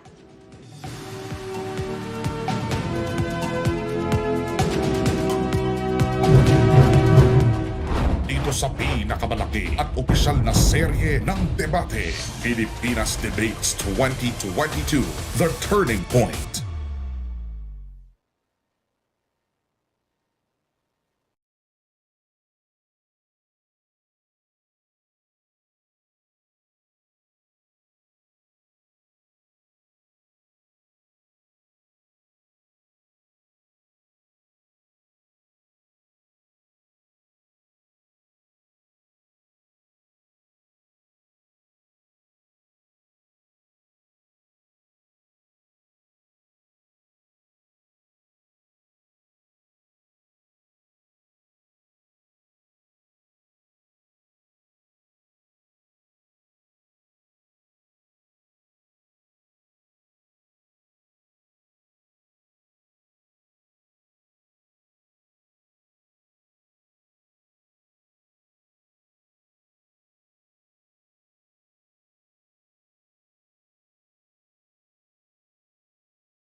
Nagpapatuloy ang Pilipinas Debates 2022, The Turning Point. Napapanood po ninyo ang unang COMELEC Vice Presidential Debate live pa rin dito sa Sofitel Philippine Plaza, Manila. Si Senate President Tito Soto po ang unang sasagot sa ating pang-apat na tanong. Bilang Vice Presidente, ano sa tingin mo ang larangan o policy area na maituturing mong expertise at kumpiyansa kang ibahagi sa iyong presidente? SP Soto, you have 90 seconds. Yung advocacy ko noong 1988 pa na-develop namin into a Dangerous Drugs Act of 2002, Republic Act 9165. The problem of illegal drugs and drug abuse, which are two different animals, and they've always made a mistake about the issue. Siguro yung DILG at Dangerous Drugs Board would be my expertise. At dito sa problema na ito na sinasabi ko, hindi lang pwede yung supply reduction strategy na ginagawa ng administrasyon. Kailangan palakasin mo yung prevention and rehabilitation, which is part of the demand reduction strategy. Doon sa prevention, drug abuse resistance education program sa mga grade 5, grade 6, grade 7, and then a national sports program na dapat ang larangan ng palakasan ay talaga namang effective. Napakadaling gawin na sa buong Pilipinas, lahat ng barangay, lagyan mo ng mga inter-barangay sports development program, ay sigurado magiging matagumpay. But I will not be confined kung ako ay pakikinabangan ng aking Pangulo sa issue ng foreign affairs. Lalo na yung bagong departamentong create namin, which is the Department of Migrant Workers. Palagay ko makakatulong ako ng malaki doon sa mga trabaho na yun at issues na yun. Professor Bello, sir, 90 seconds. You know what, Ms. Cabal, I hesitate to answer that question because this is becoming a big joke. The Sara Duterte is not with us, okay? We're slashing one another for her benefit. I mean, the Commission on Elections should do something about this. Commissioner, Chair, Mari ba, can you penalize these two people, Marcos and Sara Duterte, for not showing themselves up, the Filipino people, with their programs, and so that masuri ho ng Filipino people yung kanilang record at saka yung programs nila? Yung ginagawa ho nyong penalty, yung hindi sasama sa e-rally, my God, ang hina ho nyon. We need stronger penalties for these people, no? Kasi ho, this is so undemocratic that they're not here. I'm tempted to walk out right now. Because precisely, we're making fools of ourselves without this person who's just clapping up there. Mr. Chair, can you answer this?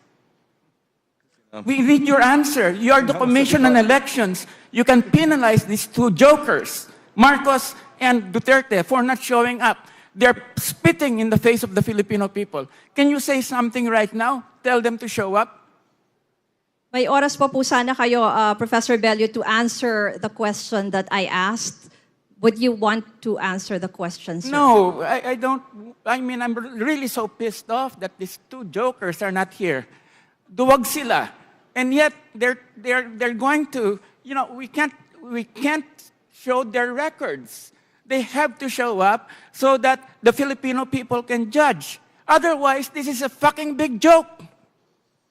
Professor, the commission has already explained that there will be penalties for the candidates Yes, who will but not it's so attend weak. It's the so debates. weak. Okay, It's we move just on. part of a e-rally. What kind of We penalty move on, is sir, that?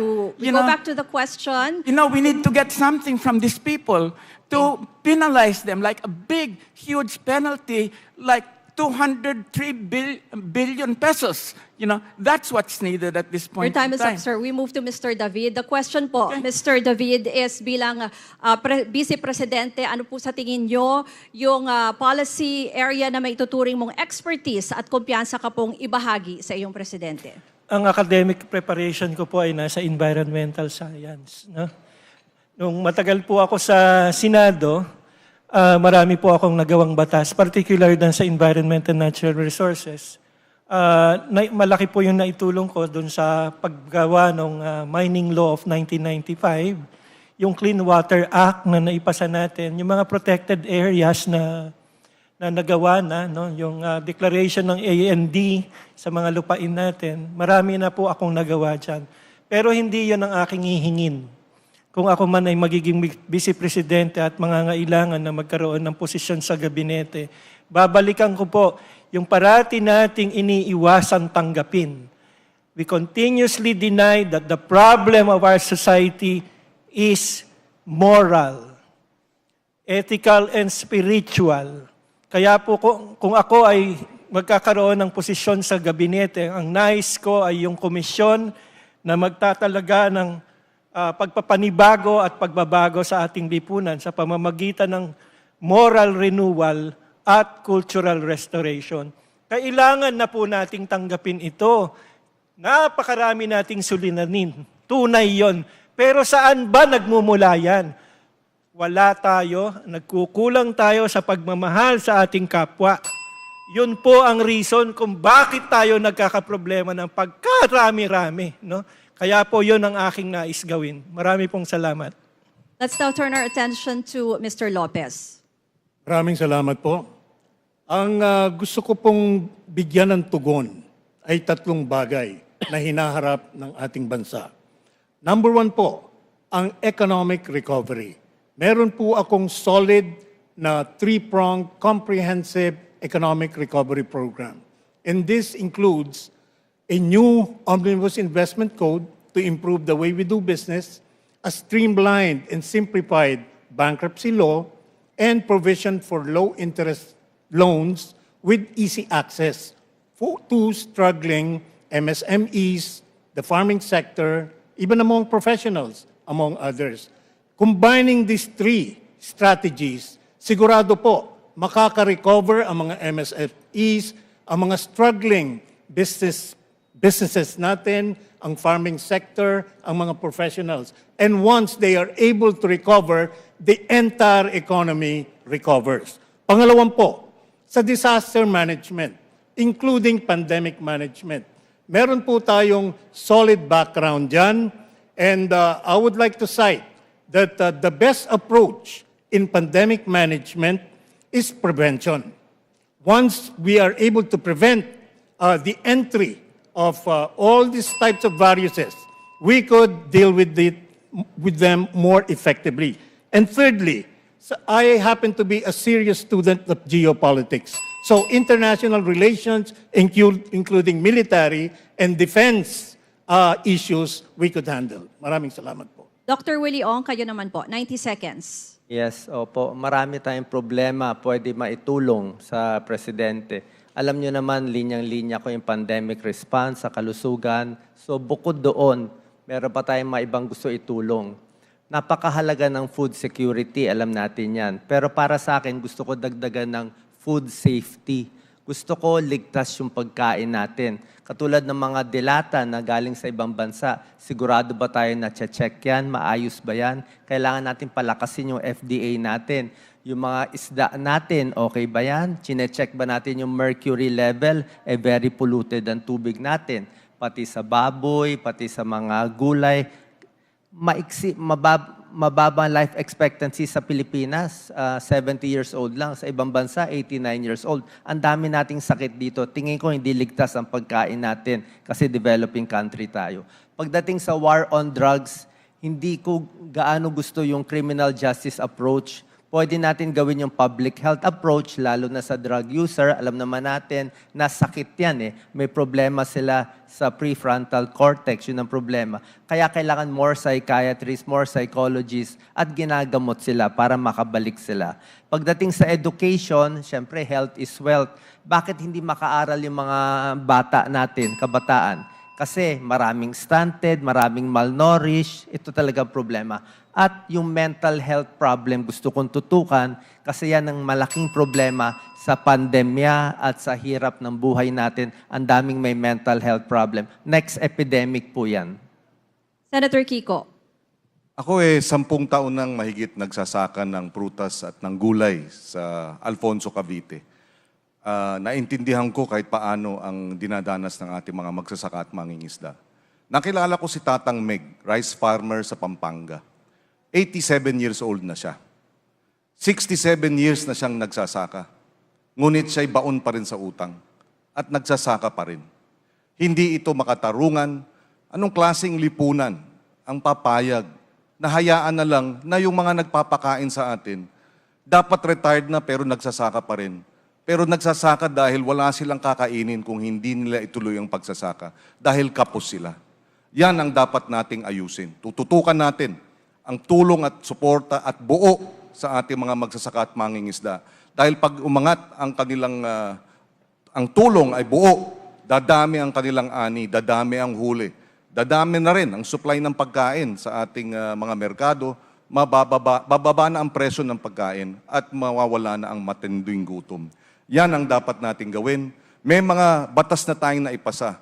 Dapat full implementation ng COCO Levy Trust Fund measure na kung saan 100 bilyon, tayo ang principal author niyan, 100 bilyon para sa magdunyog, dapat makinabang sila, tumaas ang kanilang kita. Yung Sagip Saka Act, isa pa yan. Direkta nang pwedeng bumuli ang gobyerno sa magsasaka at mangingisda, wala ng public bidding sa tamang presyo, hindi na sila babaratin. Aangat ang kanilang kalidad ng buhay. Yan ang ating gagawin. Attorney Serapios, kayo po bilang presidente, ano sa tingin nyo yung policy area or yung expertise nyo na kumpiyansa kayong ibahagi sa magiging presidente? Salamat po.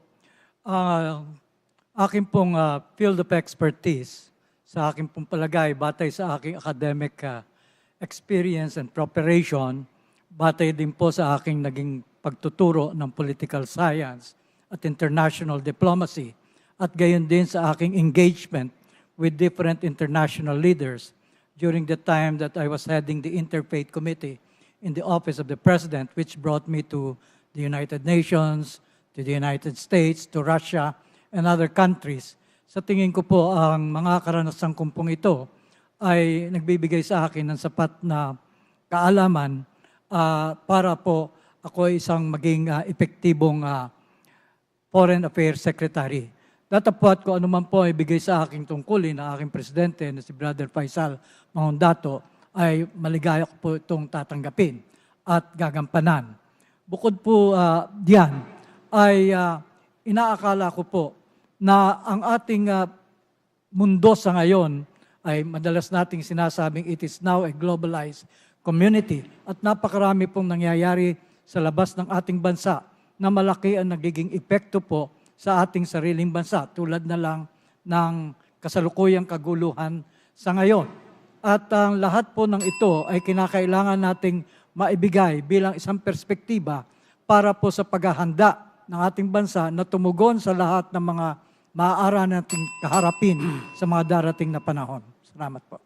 Nakasagot na po ang lahat ng kandidato. Just in case gusto nyo pong mag-react or magsalita, Professor Bello, do you want to answer the question po? I would like to make a rebuttal. Go ahead. Okay. 30 seconds, sir. This is for Senator Pangilinan. Senator Pangilinan, how can you say that you're an advocate of the farmers when you abstained on the biggest law that would affect the farmers of the decade, yung Rice Tariffication Act? He abstained. Did you go to the CR when that happened? Hindi ho maaari yan. You cannot go to the CR on a very decisive vote like that. Senator Kiko, because you were mentioned, Yes. may we hear from you? 30 seconds. Yes, I had reservations precisely in supporting the measure, and that's precisely why I abstained, because I had reservations. And we moved to amend the law. In fact, it has been amended to now allow for cash assistance to be given the rice tariff, the rice farmers. And we will move again to amend it so that we will increase the allocation of the tariffs collected for direct support and assistance for our farmers and fisherfolk. Gusto ko lang po munang, si Mr. Lopez is raising his hand.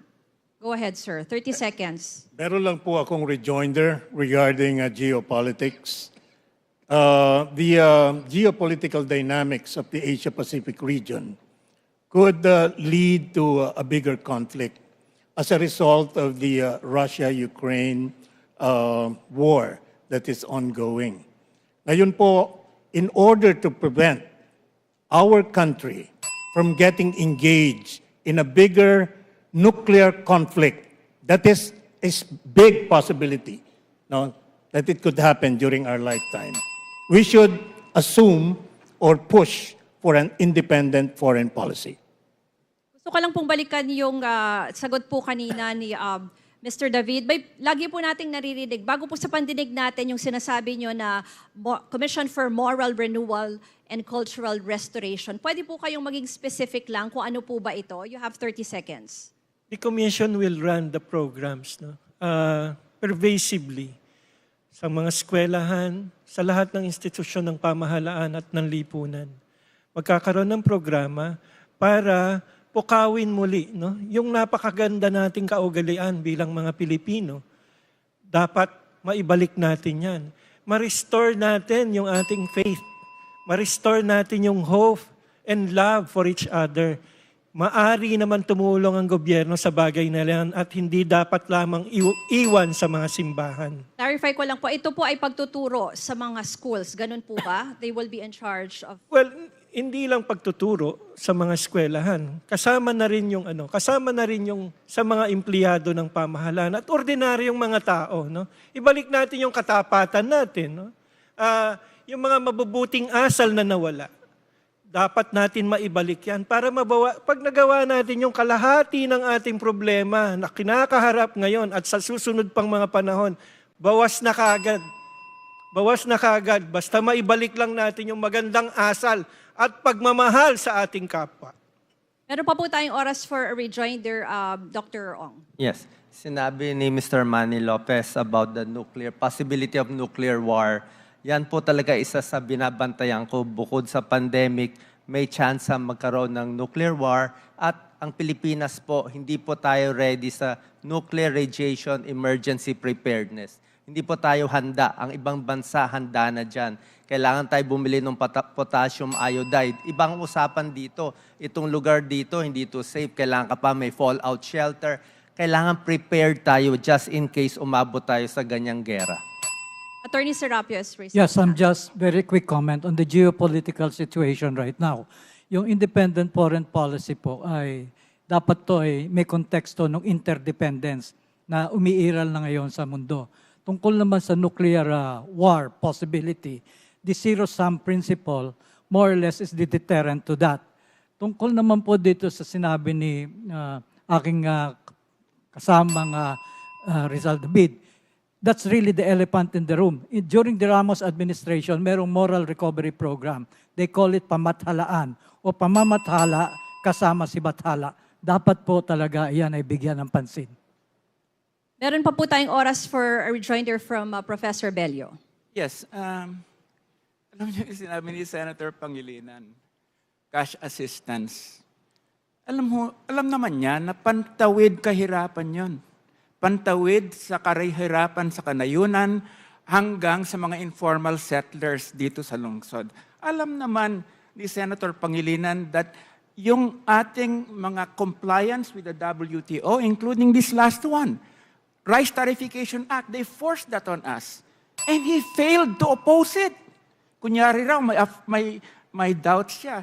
I mean, this is crazy, political getting out of an impossible situation to defend.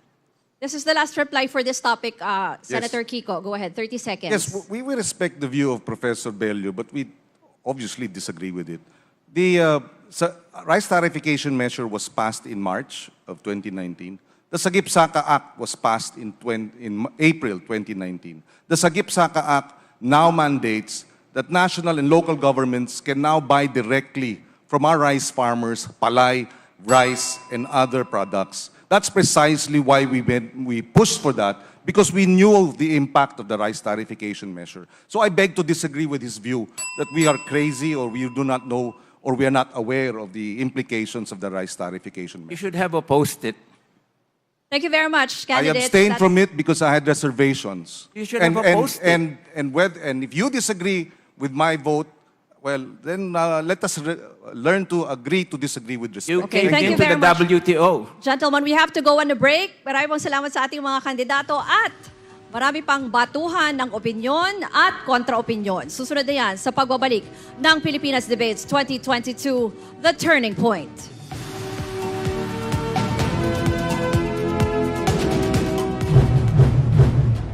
Dito sa pinakamalaki at opisyal na serye ng debate, Pilipinas Debates 2022, The Turning Point.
Ito ang Pilipinas Debates 2022, The Turning Point. Live pa rin tayo sa Sofitel Philippine Plaza, Manila para sa Unang COMELEC Vice Presidential Debate. Sa punto pong ito, ang unang sasagot sa tanong ay si Professor Bello. Mayroon pong mga pag-aaral na nagsasabing para maging mas epektibo ang kampanya kontra korupsyon, dapat iisang ahensya lang ang tututok sa katiwalian, katulad ng ginagawa sa Singapore at Hong Kong.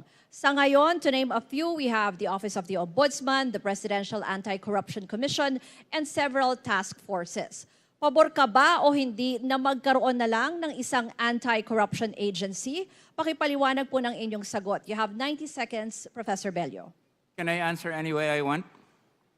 The question, sir. Please answer the question. Yes. Now, this is meant specifically for Sara Duterte and for Bongbong Marcos. And I'll sing Frank Sinatra. Where are you? Where did you go without me? I thought you cared about me. Where are you? Nasaan ka? Nasaan ang pera? Ibalik mo na ang pera. Ibalik mo na. That's for Marcos Jr. 203 billion pesos. You owe it to the Filipino people. Give it back. That's my answer. Mr. David, the question is, pabor po ba kayo na magkaroon ng iisang corruption agency? Pakipaliwanag po ang inyong sagot. 90 seconds. Okay lang naman yung setup ngayon. Marami. Kaya lang bigyan natin ng ngipin. Ano? Pero yun pa rin ang babalikan ko, ma'am. Kailangan talaga na ipagpatuloy na natin to, na makita natin na ang tunay na problema ay nasa ating mga puso. Yung corruption na yan, bunga yan ng takot. Takot na maubusan. Maubusan ka dahil yung mga katabi mo nagnanakaw. Maubusan ang iyong pamilya dahil yung katabi mo ay nagnanakaw para sa kanilang mga pamilya. Hanggat hindi natin nasasawata yung kasamaan ng mga puso natin, hindi titigil ang korupsyon. So kahit na gawin mo pang napakasibir ng penalties na mahuhuli, no? Wala pa rin yun. Hindi pa rin mapangyayari. Magpapatuloy ang korupsyon hanggat hindi natin nalilinis ang ating mga puso at nabibigyan natin ng tunay na pagmamahal ang ating mga kapwa. Yun naman ang kasagutan dyan. Bakit pilit nating ayaw tanggapin na yung moralidad ng lipunan ang ating pangunahing suliranin sa bayang ito? Yun ang aking kasagutan at sana magawa ang bagay na ito. May we hear from Mr. Lopez? Ako po ay naniniwala na ang present system natin, ang ating courts, ang ating popular media, at ang sambayan ng Pilipino, ang siyang talagang makaka-check and counterbalance ang graft and corruption in this country. Palagay ko po hindi feasible ang institutionalizing of one agency that will address graft and corruption. For one thing, appointive official po yan. So how can they possibly go against the, the president who would appoint them or the backers who would push for their appointment? Meron po akong alternative solution para ma-address ang problema ng graft and corruption in this country. Number one, ang pinakamalaki po at encompassing na solution ay education.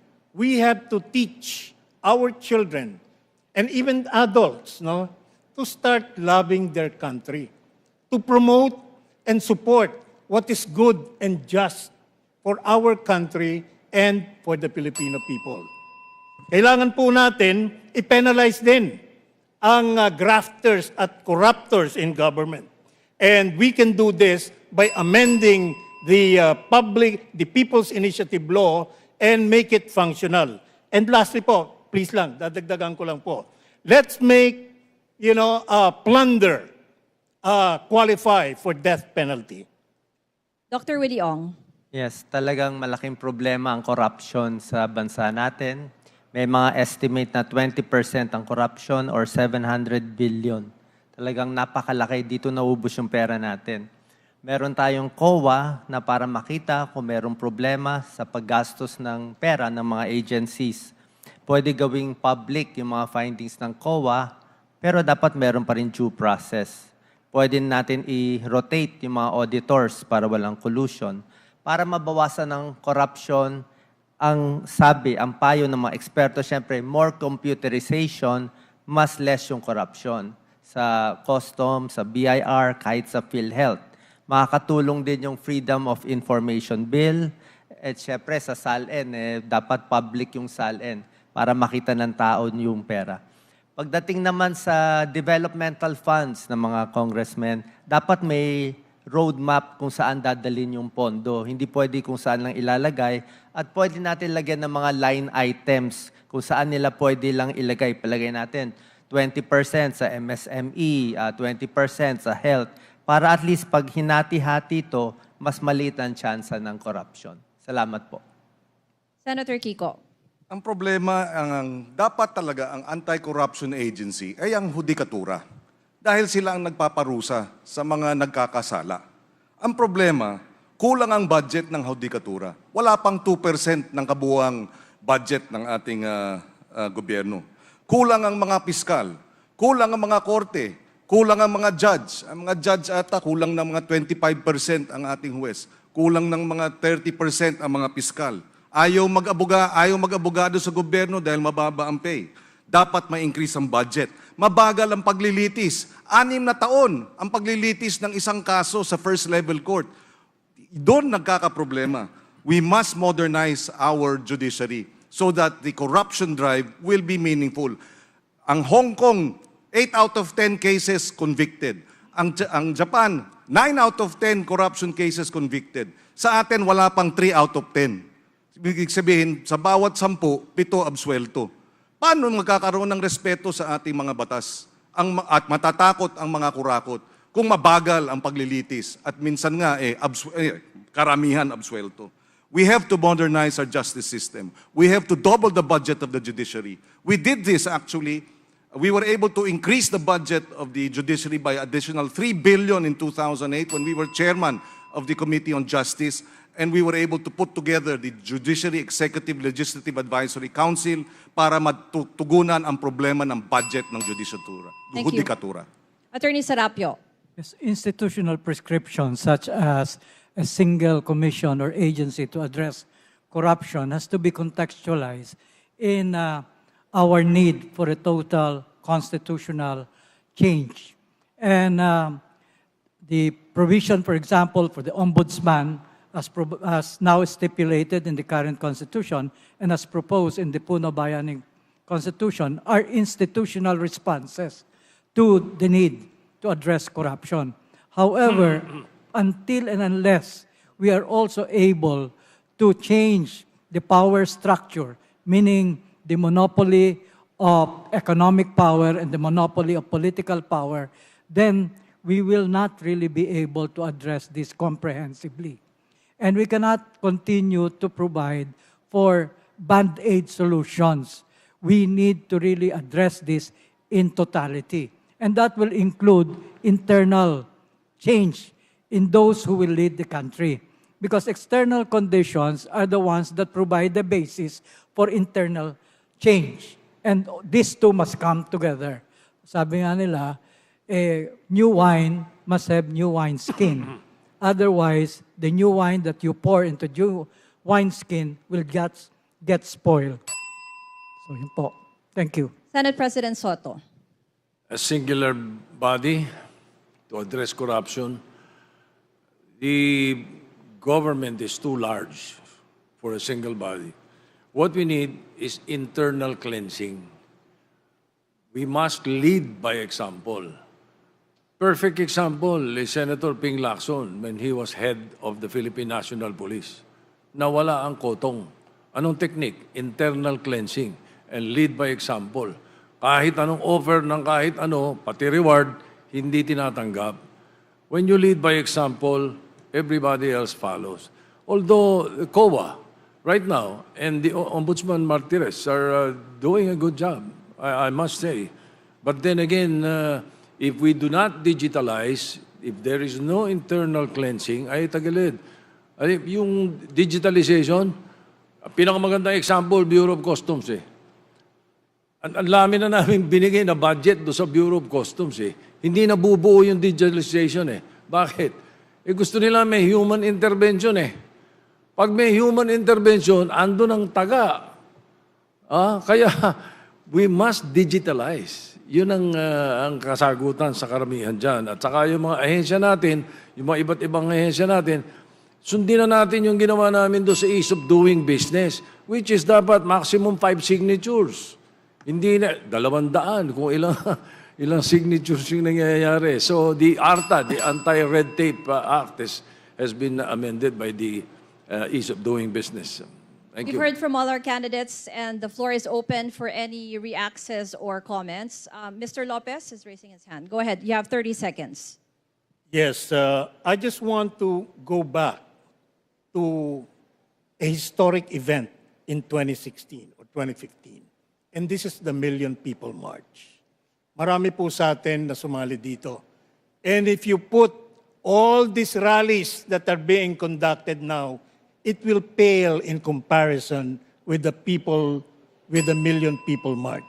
Ngayon po, ang gusto ko pong ipalabasin dito ay sino ho ba ang mga naparusahan dito sa pork barrel scandal other than those that we already know.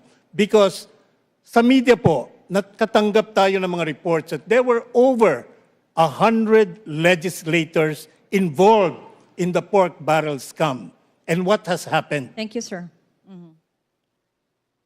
Go ahead, Senator Kiko. Yes. 30 seconds. We agree sa nabanggit kanina ni Senate President Soto na napakahalaga ng lead by example. At mababanggit ko na rin na si Vice President Lenny, 3 beses nakuha yung unqualified opinion ng COA na maganda ang patakbo ng Office of the Vice President. At na ISO certified pa sila. So ibig sabihin na professionalize niya ang kanyang opisina. Tayo naman, ni minsan sa ating panunungkulan, never tayong nasangkot sa anumang kasong anomalya. So naniniwala tayo sa Lenny Kiko tandem, we also will lead by example. Since nabanggit na rin po yung internal cleansing ni SP Soto and even Senator Kiko, gusto ko balikan si Attorney Serapio because you mentioned something about it, internal change po ng leaders. Ano po yung ibig yung sabihin doon? 30 seconds. Opo. Maaari ko po sagutin to sa isang kwento, pero 30 30 seconds seconds. lamang yan. Pagong at saka scorpion. O sabi nila palaka. Sabi nung pagong, ayaw niya isakay yung scorpion. Yung scorpion naman, hindi kita kakagatin. Anyway, make long story short, pag kinagat pa rin nung scorpion yung pagong. Bakit? Because it is in the nature of the scorpion to bite. Ganon yung ating system ngayon. Ang nature niya is to betray the public trust. Now, yung para tayo, yung internal cleansing na iyan, yung tao may kakayahan magbago sa sarili niya. Hindi siya bato. Mamaya po mapaliwanag Thank you ko very marami much. yun. Professor Bello, you have 30 seconds. Yes, I would focus on cleaning up Davao. For instance, yung 36.8 Coastal Highway Road, 1 million pesos per meter. That's crazy. That's really corrupt. Yung modernization nila ng PUV system nila, they defrauded so many people and consolidated the whole PUV system into 3 bus companies. Corruption yan. You know? Yung Davao as the drug center of the South, under the control of a member of the Duterte family, my God, this is really something. We need to bring this out. Thank you, We Professor need to Bello. bring this out so Okay. that the people can in fact Salamat po. examine the record of Mr. Sara David is Duterte. raising his hand. Go ahead, sir. You have 30 seconds for your rebuttal or rejoinder. Our faith is to greatness. It is God's wish for us to be great as a people. Pero hindi yan nangyayari because we continuously fail to listen to what God is telling us. Yan ang parati kong sinasabi. Kung sana merong mga mamumuno at pangungunahan itong bagay na ito, mas mabilis nating magagawa na ang ating bayan ay maging progresibo, magiting, no? At isang great na nation talaga. Gusto ko pong balikan yung kay Dr. Willie Ong kanina. Or would you like to say, Yes. mag-follow up po ako ng question lang because you mentioned yung computerization, may binanggit po si SP Soto about ginawa daw po yan sa Bureau of Customs, kaya lang may human intervention. Ano po kaya yung mga ahensya na sinabi niyong i-improve natin through computerization in particular? Yung sa akin, sa PhilHealth talaga, ang computerization ng problema. Iba kasi yung sa main office, tsaka iba doon sa mga hospital, hindi connected. At dahil dito, doon nagkakaroon ng mga problema. Diba? Tama yung sinabi ni Senator Soto sa Bureau of Customs, malaking tulong din pag computerize. Kaya lang, medyo mahal yung una, tsaka may resistance. Gusto ko lang sana i-add, para mabawasan ng corruption, tingin ko yung press freedom napakahalaga. Kasi kung may press freedom, may check and balance. Tsaka alam naman natin sa politiko, di ba? Minsan may palitan dyan sa politics. So press freedom is very important. Add ko na rin, pati mga campaign donations and campaign donors, kailangan alam ng tao kung sino. Kasi dyan nag-uumpisa kung meron mang corruption or wala. Okay. Any more comments or reactions? Mr. Lopez, go ahead. 30 seconds. Yes, we have a project called Public Finance Management Reform, which is a UN-supported initiative to plug the loopholes, the leakages in our public finance system. Ngayon po, this was initiated in 2009. And until now, ang status po hindi natin alam kung ito ay tapos na or hindi pa. But going back to my previous question, sabi po ni Senator Lacson and also, the late Senator Arroyo, na kung may pork barrel ka, meaning the legislators, usually may corruption yan. Can any of our veteran legislators answer this, please?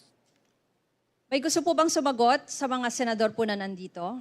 Well, Senator- sabi niya Go usually. ahead, 30 seconds. Sabi niya usually, but not all the time. And in our case, 3 terms as senator, we have never been involved in any case involving corruption.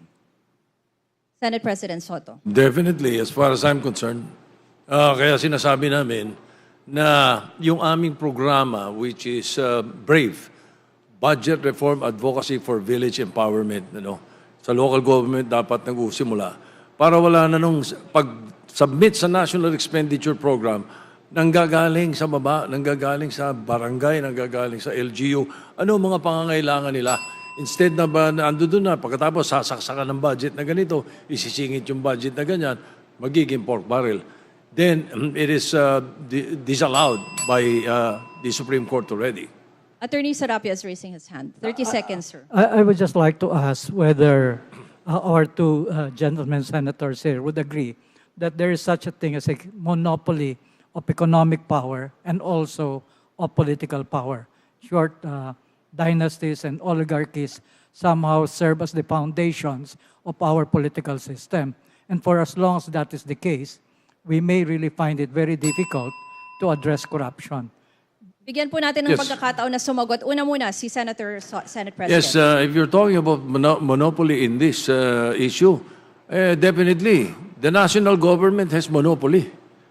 Kaya nga ang gusto namin is budget reform. Baguhin natin, hindi nang gagaling sa taas kung ano yung sasabihin na ibibigay. Kailangan yung Barangay Development Council ang pinanggagalingan ng paggagastusan ng gobyerno. Ano meron doon? There is a complete disconnect. Pagdating sa budget. And yun ang matagal na namin sinasabi na bigyan kami pagkakataon, kami mag-implement. Tingnan nyo, pag hindi mas maganda maging implementasyon namin. Senator Kiko, may tanong po kasi si Attorney Serapio para sa inyo. Yes. 30 seconds. Tayo po ay naging principal author at sponsor, actually principal sponsor ng anti-dynasty measure nung nakaraang kongreso. Nakakuha tayo actually ng mayorya ng ating mga senador na pumirma ng committee report at na-sponsor natin yan. Dangan lang nga nagkulang ang oras. So mayroong tsansa, and I agree that we are against political dynasties. Thank you very much to our candidates. At susunod na po ang ating closing statements ng 7 sa ating mga vice presidential candidates sa pagbabalik ng COMELEC Pilipinas Debates 2022, The Turning Point.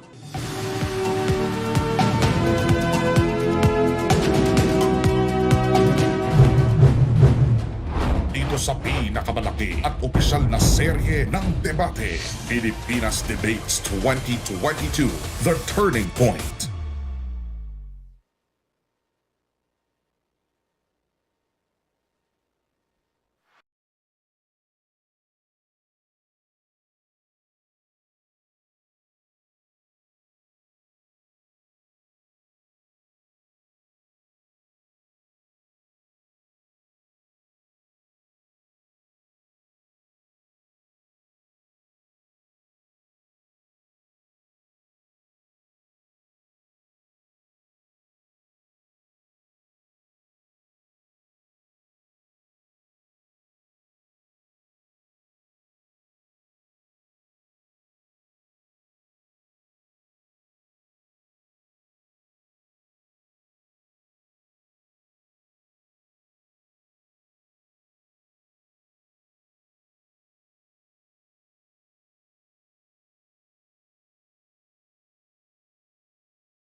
Welcome back at live pa rin tayo sa Sofitel Philippine Plaza para sa huling bahagi ng Pilipinas Debates 2022, The Turning Point. Candidates, para sa inyong closing message, ito ang huling tanong. Sa ilalim ng saligang batas, ang vice-presidente ang una sa tinatawag na presidential line of succession. Ibig sabihin, siya ang hahalili sakaling may mangyari sa Pangulo. Ang tanong, anong kasanayan ang meron ka para masabi mong epektibo mong magagampanan ang tungkuling ito kung sakali? Limitado na po ang ating oras. May 60 seconds ang bawat kandidato para sagutin ito. This is your closing statement. Pwede nyo na rin pong gamitin ang inyong oras sa inyo pang ibang pahayag. Alphabetical order tayo. Mauuna po si Professor Bello. Ma'am, I thought that you were giving me some time to answer the legislators. Professor, you can use this time to answer po for your closing statement. 60 seconds, sir. That's not fair, though. I thought that I had a closing statement that you would allow me to make. We had to a consult statement. with the others, with the commission and also with the organizers, and we are limited time. We are giving the 60 seconds for your closing statement, sir. Okay.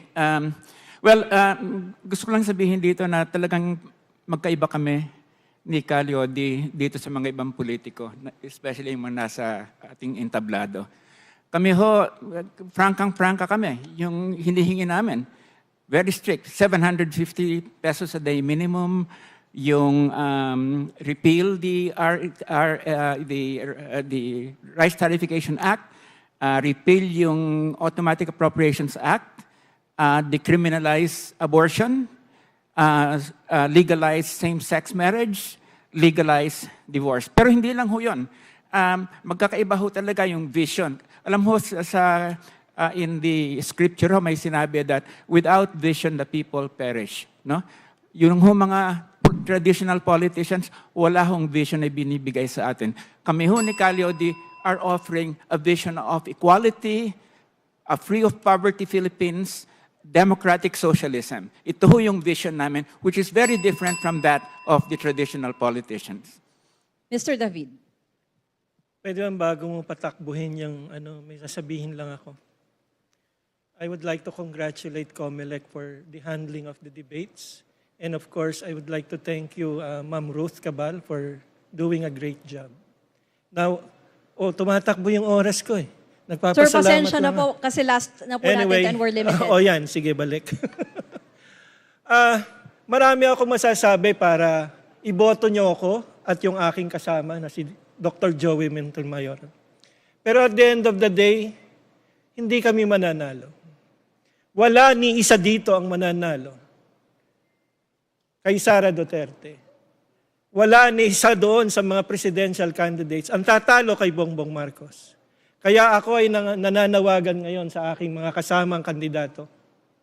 Let us talk, let us form a grand coalition to defeat Marcos and Duterte. Please, please, please, do a selfless act. Let us defeat Marcos and let us defeat Duterte together because we cannot do it by our lonesome. Maraming salamat po at yon ang nais kong iparating sa ating lahat. Mr. Lopez, ano pong kasanayan ng meron kayo para masabi niyong epektibo niyong magagampanan ang pagiging presidente kung sakali pong magkaroon ng emergency? 60 seconds, sir. First and foremost, I will fully commit to support the most capable, the most committed presidential candidate who will get the mandate of the Filipino people. Yan po ang aking minimum commitment. Suportahan ang susunod na Pangulo ng ating mahal na Republika. At yan po ay gagawin natin bilang Vice Presidente and in preparation for any emergency that might crop up in the course of time. Tayo po ay handa academically, tayo po ay handa professionally in both private and public enterprises. Tayo po ay nagsilbi na at tayo po ay lumaban sa graft and corruption even to the point of being inconvenienced. And we will pursue and continue supporting what is just and best for our country and our people. Maraming salamat po. Pakinggan po natin si Dr. Willie Ong. Una-una, salamat po, COMELEC. Congratulations po. Very well organized. Tuwan-tuwa po kami. Isa po akong doktor, internist, cardiologist. Kami tumitingin sa mga code blue pag huminto ang puso ng pasyente. So yun mahirap. I have to decide in 10 to 15 seconds ano gagawin ko. Itong politika mas madali. Ang dami mo pang advisor. Masarap pa pagkain mo dito. Ang goal ko lang ay humaba ang buhay ninyo. Yun lang po. Kasi ngayon, nakita natin, 2021, 800,000 Filipinos namatay. Heart disease, COVID, diabetes. Hindi ko masasabi magkakaroon pa ba ng pandemic surge? Kakailanganin niyo ako. Magkakaroon ba ng nuclear war? Kailangan ba natin tulungan yung kalusugan at iba pa? Nagpapasalamat ako sa aking kapwa-kandidato. Thank you so much. Mahirap itong ginagawa natin. Wala po akong campaign funds. Hindi ako naninira kahit kanino. Gagawin natin malinis at maayos sa abot na aking makakaya. Papasalamat lang ako lastly kay Mayor Isko Moreno sa pagkuha sa akin bilang Vice President para makilala niyo ako. Salamat po ng marami. Your turn, Senator Kiko Pangilinan. Dati kapag kumakain ka ng karning baboy, doon ka nagkaka-high blood. Ngayon, makita mo lang yung presyo ng 1 kilo ng karning baboy na 380 pesos, magkaka-high blood ka na. Mataas ang presyo ng pagkain dahil kulang ang supply. Kulang ang supply dahil kulang ang suporta sa magsasaka at mangingisda. Kulang ang ginagasta ng gobyerno para sa agrikultura at pangingisda. Pag tayo ay palarin bilang Vice President, malawak ang ating karanasan bilang dating senador, malawak ang karanasan na 10 taong pagsasaka, malawak din ang karanasan bilang naging kalihim ng Food Security Secretary. At kung kinakailangan, pati pagiging presidente. Sa araw ng halalan, sa Mayo, matapos ang mahabang kampanya, sa tulong ng ating mga kababayan at sa awa ng Diyos, as sa Vice Presidential race, naway, the last man standing is a farmer. Your closing statement, Attorney Carlos Serapio. Salamat, COMELEC. Salamat, Boat Pilipinas. Salamat sa aking mga kasama sa entabladong ito. Salamat, Luzon, Visayas, Mindanao. Mabiyayang gabi po sa ating lahat. Mula noong 1966 hanggang 1986, binigyan tayo ng pangarap. Ang pangarap na iyon ay isang bagong lipunan at ang ating bansa ay magiging dakila na muli. Subalit ng dahil daw po sa people power, hindi ito nangyari. Noong naman 1998 hanggang 2020, binigyan tayo ng pangarap ng 2020 vision, leapfrogging into a tiger economy. Pero dahil sa financial crisis, hindi rin po nangyari ito. Nito naman po ngayon 2016, papunta po tayo hanggang 2040. Sa ambisyon 2040, matatag, panatag, maginhawa na lipunan, iyan na sinasabi sa atin. Ba't hindi nangyayari? May sumpa ba tayo? Sa palagay po ay wala. Kundi dapat lang kilalanin natin ang kapangyarihan nasa ating mga nakaluklok sa ating kalooban, kilalanin natin na meron Diyos na siyang magbibigay ng liwanag sa atin para na sa gayon malaman natin kung paano natin tatahakin ang kinabukasan. Maraming salamat po sa lahat. Finally, may we hear from Senate President Tito Soto. Katapatan, kakayahan, katapangan. Yan po ang dala-dala ko sa pagharap sa inyo. Alam po namin ang mga problema ng bansa. Alam din po namin ang pinagdadaanan ng mga kababayan natin, lalo na ng mga mahihirap.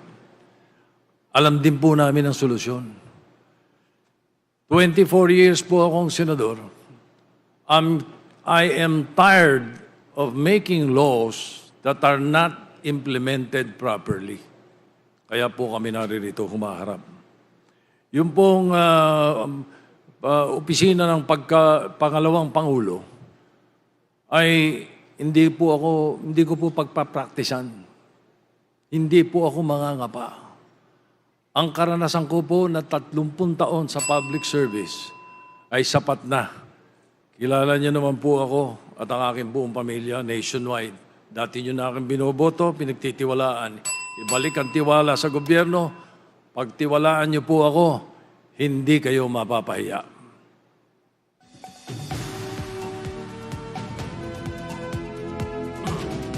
At narinig na po natin ang mga saloobin ng 7 sa 9 na Vice Presidential Candidates. Maraming salamat po sa inyong pagdalo sa ating mga kandidato At salamat din sa lahat ng mga tumutok sa panonood. Abangan naman sa April 3 ang ikalawang presidential debate. Para naman sa mga botante sa May 9, kilatisin po nating mabuti ang ating mga kandidato na iluluklok para sa mahalagang posisyon. Sa inyong mga boto nakasalalay ang kinabukasan ng bansa sa susunod na 6 na taon.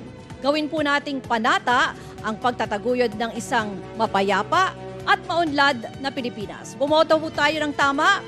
Ito ang Pilipinas Debates 2022, The Turning Point. Ako po si Ruth Cabal. Magandang gabi at maraming po salamat sa inyong lahat. Thank you.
do not reflect any position or opinions of the COMELEC or the Philippine government.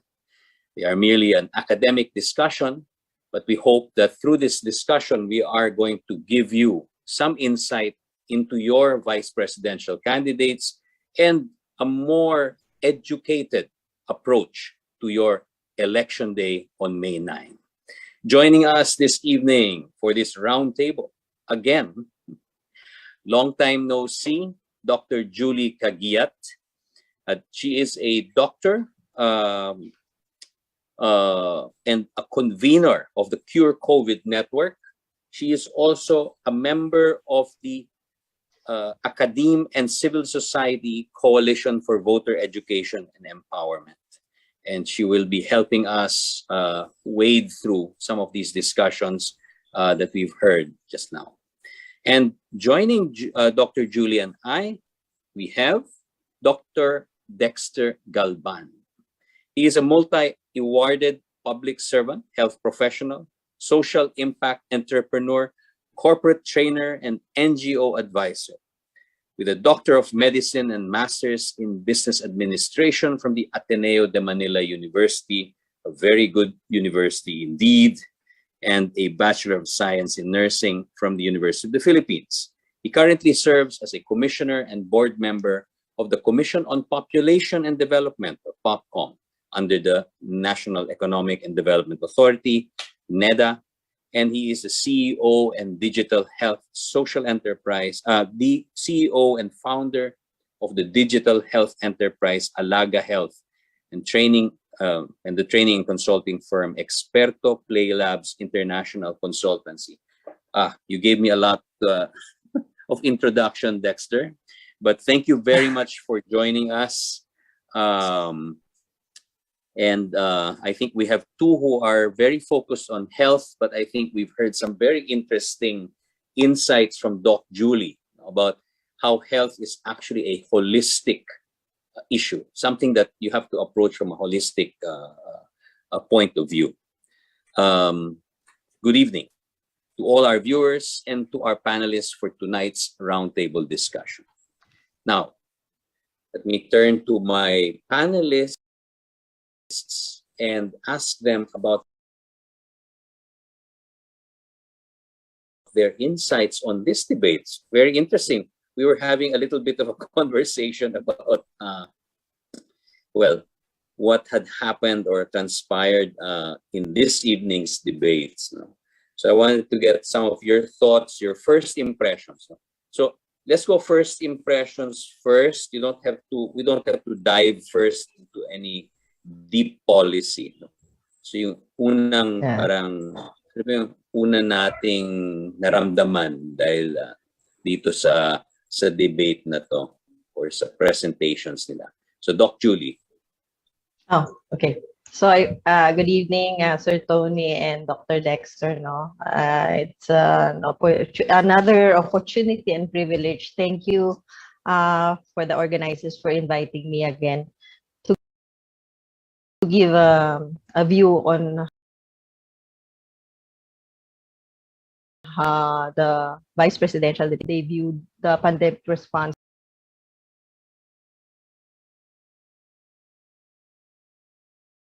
for the past 2 years, and so they were able to assess. I think 2 out of the 7 candidates answered the government is doing or did its best, and it's doing its best. But the rest of the candidates, which I think it jives with what Cure COVID has analyzed in terms of the pandemic response of government, it being not really that comprehensive, not being effective, and we're able to answer the question very well. And in regards also to the other questions which discuss the role of the vice president and the other economic recovery measures that were proposed. We can get to that, Doc Julie. Those specific questions. I just wanted to know, did you think generally this evening was helpful for you as a voter? If I were to watch this over again, is this something that would educate me or help me when I go to cast my votes? I think it was very meaty yung mga sagot nila. They were able to expound on their positions. And again, as I mentioned yesterday, at least I heard some of the candidates telling about yung how to improve yung economic lives of the people. Okay, thank you. How about you, Dexter? What was your first impression? For me, the debates tonight were a manifestation of the struggle to differentiate themselves, primarily because there are a lot of issues wherein a lot of them were in agreement. And it was definitely a major thing for us to look into the nitty-gritty of the things that make them special, whether it is through a ballad, whether it is through probably calling people out or probably proposing a new mechanism of how they would do the same policy. I think tonight showed us a little bit more about how they can differentiate themselves, but we can't wait to know a little bit more. But so did you feel that they were still not differentiated enough at the end of the evening? I think there was a room for them to interact a little bit more, just so that they can differentiate some of the programs and policies that they would like to forward. But in itself, I think tonight was a good first step for us to now see which politicians or which candidates are for a particular advocacy and which ones are definitely away from what they believe in. And I can't wait for them to build on this with the next debate. Okay. Doc Julie, we were talking about, you're already talking about that issue about the role of the VP, no? Yeah. And I think some of them came to an agreement about, that the president and the VP should be working in tandem. There's an issue about the position being something that should be institutionalized, that they should have responsibilities aside from just being the vice president. I think generally they were in agreement, but what is your own thinking about the position of vice president? Actually, for me, regardless of whatever, either in tandem or separately you vote for the two positions, it doesn't matter, because what we look at especially is in the position of the candidates, if they are really pro-people and how they will defend and push forward reforms or whatever programs that are really needed by the people. So if they will be able to espouse programs that will answer basic questions, especially the basic sectors, and answer the problems, then that will be, it doesn't matter for me. Okay. Dexter, did you find under this issue, particularly that one or more of these candidates, were expressing something that seemed very maybe exciting by way of reform? No? They're proposing something new or something novel. I definitely saw a push towards having tandem voting because of the notion of the president and the vice president being able to work closely together.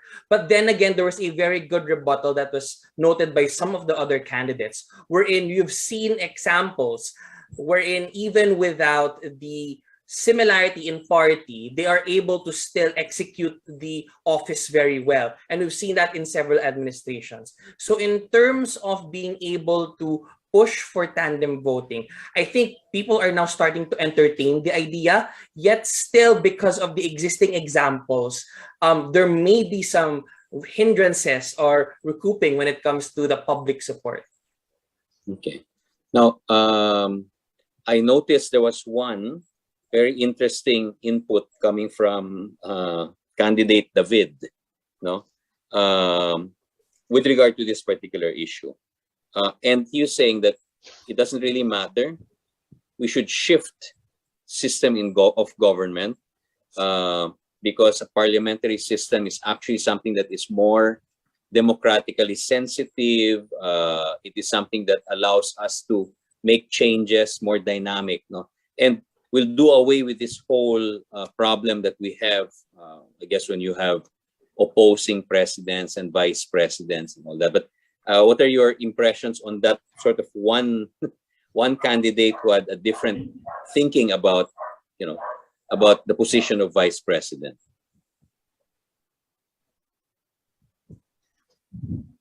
Dexter or Julie? Dexter. I think that, sure, I think that's a very interesting idea to entertain. Primarily because it's something that we've seen in past elections wherein candidates are pushing for a shift in the type of government that we have. We've seen that in the current Duterte administration, pushing for federalism.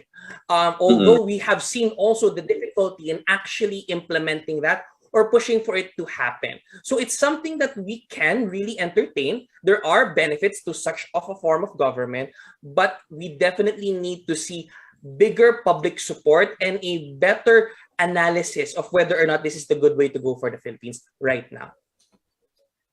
Okay. Oh. How Can I about you, add, Doc? Sir Tony? Yes, Actually, please. in a few years back, when that was a very hot issue, we pushed out the position, a group of us, especially including people from the health sector, that it was not really an important topic or issue to push for, no, to the change in government, because what was needed was really to just implement measures, or even the constitution. It's already what we say a good model that we have to follow. It's more of how the programs and policies were implemented in terms of laws and so that the things are there are enabling laws already, but they are not being implemented well, or there are already laws that are anti-people that needs to be changed. So that's for how we see it. Okay. What do you think about constitutional reform in general? Because it was also mentioned by other candidates, no, that you have to go into more fundamental reform. No, we're talking about internal change comes from external change. And I think this was it Serapio who mentioned this? Or do you think this is something that is not relevant at this point in time? Dexter. I think this is something that we can definitely entertain, particularly because we have seen a clamor from the public when it comes to hopefully changing the way government is being run. However, in terms of it being the opportune time to really tackle it, I would have to say yes, because the changing of the guard is a very critical period wherein this is the freeze unfreeze period when they say in business, wherein you can make a lot of shifts and changes, whether it's through Congress, whether it's through the executive branch. We can definitely entertain this. However, in contrast to the previous administration, the call for a shift when it comes to the form of government may not be as strong as it was in, let's say, in 2016 for the push for federalism. However, again, we're open to entertaining it, and it's up to the next winners to decide that discussion. Okay, let's jump to something that's very immediate, no, concern. The excise tax, which has to do with rising gas prices, which has something to do with, you know, a conflict that is happening far, far away. What are your thoughts on the excise tax issue and, of course, rising prices? No? And how have our candidates addressed that issue? Doc Julie? There was of course, regarding the excise tax, I think majority of them answered that to remove the excise tax, especially on petroleum. Yeah, suspend. In the immediate, that is for me, I think I can agree with that, because as always, the burden will be on the people. Automatic po yan eh. So there's a sinasabi nga nila is, pag mga ganyan na panukala, ang bagal-bagal, pero pag nag-increase ng prices, ang bilis-bilis. Sa short term, and this is a short-term answer, but of course, we have to look in the long term. So may question dyan on the oil deregulation law. So may mga ganyan po na kailangan tingnan din. So that's basically for. Do you feel that any of the candidates? Oh, sorry, Dexter, go ahead. I'll ask about. Yeah, I found this to be a very. Yeah, I found this to be a very interesting question, because there was near universal agreement among the candidates when it comes to this issue. The difference would be the way that they expounded on their answer, particularly when they focused on not just the removal of the excise tax or suspension of the excise tax, but also the need to increase government support for the general public. We saw Walden Bello highlighting a 750 minimum wage. Tito Soto highlighted 1,000 in response, while we wanted more from the other candidates to explain their positions more. For example, Kiko highlighting the need to release the 500 million subsidy, among others, and even Doc Willie Ong, highlighting the need to reduce taxes on electricity. Very diverse discussions on the same topic, and I believe definitely our viewers need to watch the debates again to take notes. Yeah, I think you're right. It's there. It's not, I mean, it was live, but now you can watch it. And we recommend to all our viewers to rewatch the debates. Now, something that's close to your hearts, you're both very much involved in the health sector. I want to know what your impressions are of these candidates with regard to, the overall policy approach to health. I'm talking about, of course, it includes issues like addressing the pandemic. We talked about that yesterday, Dexter. And then, but there are, of course, longer term issues about healthcare, and there were issues raised about the budget that was, devoted to health. So again, let's start with Doc Julie with this issue that's close to your hearts. Well, as they mentioned, most of the candidates mentioned problems in the management of the pandemic response, the budget for the pandemic response, and the other support mechanisms, special for the building blocks of health, like health human resources, information, products like vaccines and other medicines for COVID response, and the infrastructure. Willie Ong, I heard he mentioned that it was the pandemic response that really led to the poor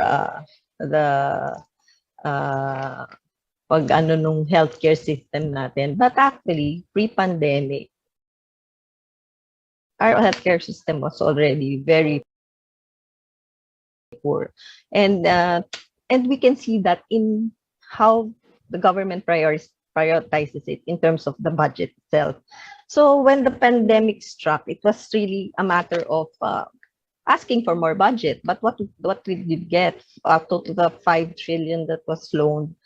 Only about 400 billion or less was put into the direct medical expenses for the pandemic.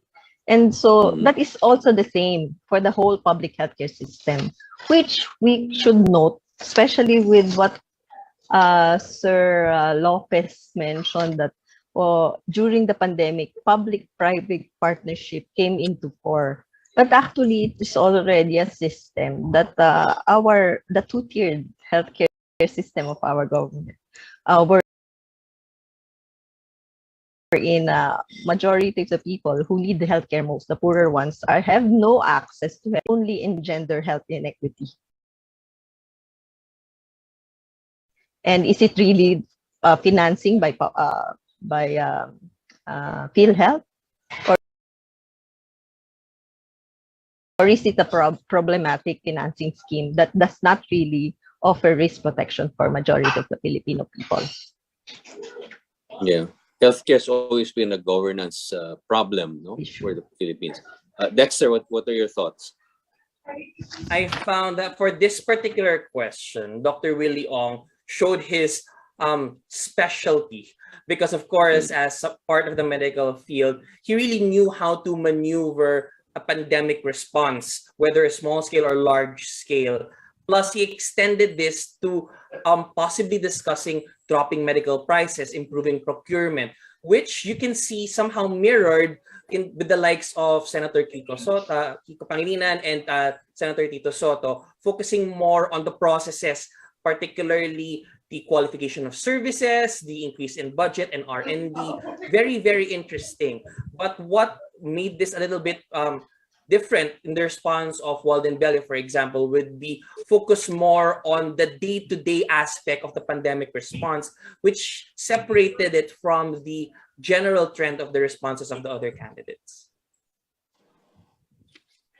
Now, Doc Julie and Doc Dexter, you notice that we had a discussion in the debate about specialization. What would they want to specialize in? What fields would they? What positions would they ask for? But we also have to remind ourselves. I have to also remind myself that when I watch a vice presidential debate or a vice presidential campaign or presentation, I have to keep in mind that it is also a presidential debate. It is also a presidential campaign. In other words, these are people who are a heartbeat away from the same position that was being debated yesterday, right? So, what my impression now is, I'm interested to know your impressions rather on what you think about these candidates as presidential candidates. That we, I think we have to disabuse our minds of thinking, as vice presidents and presidents in a different way. They actually should be thought of in a very similar way, and we have to be conscious that they could very well be become the president of the country. So, what do you think?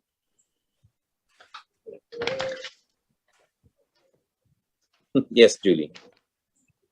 Well, for me, a vice presidential candidate, if is a potential presidential candidate, must be adept not only to a specific specialty, but must be able to thread together, no? Sabi ko nga, like what I mentioned yesterday, to piece together the different needs and of the Filipino people.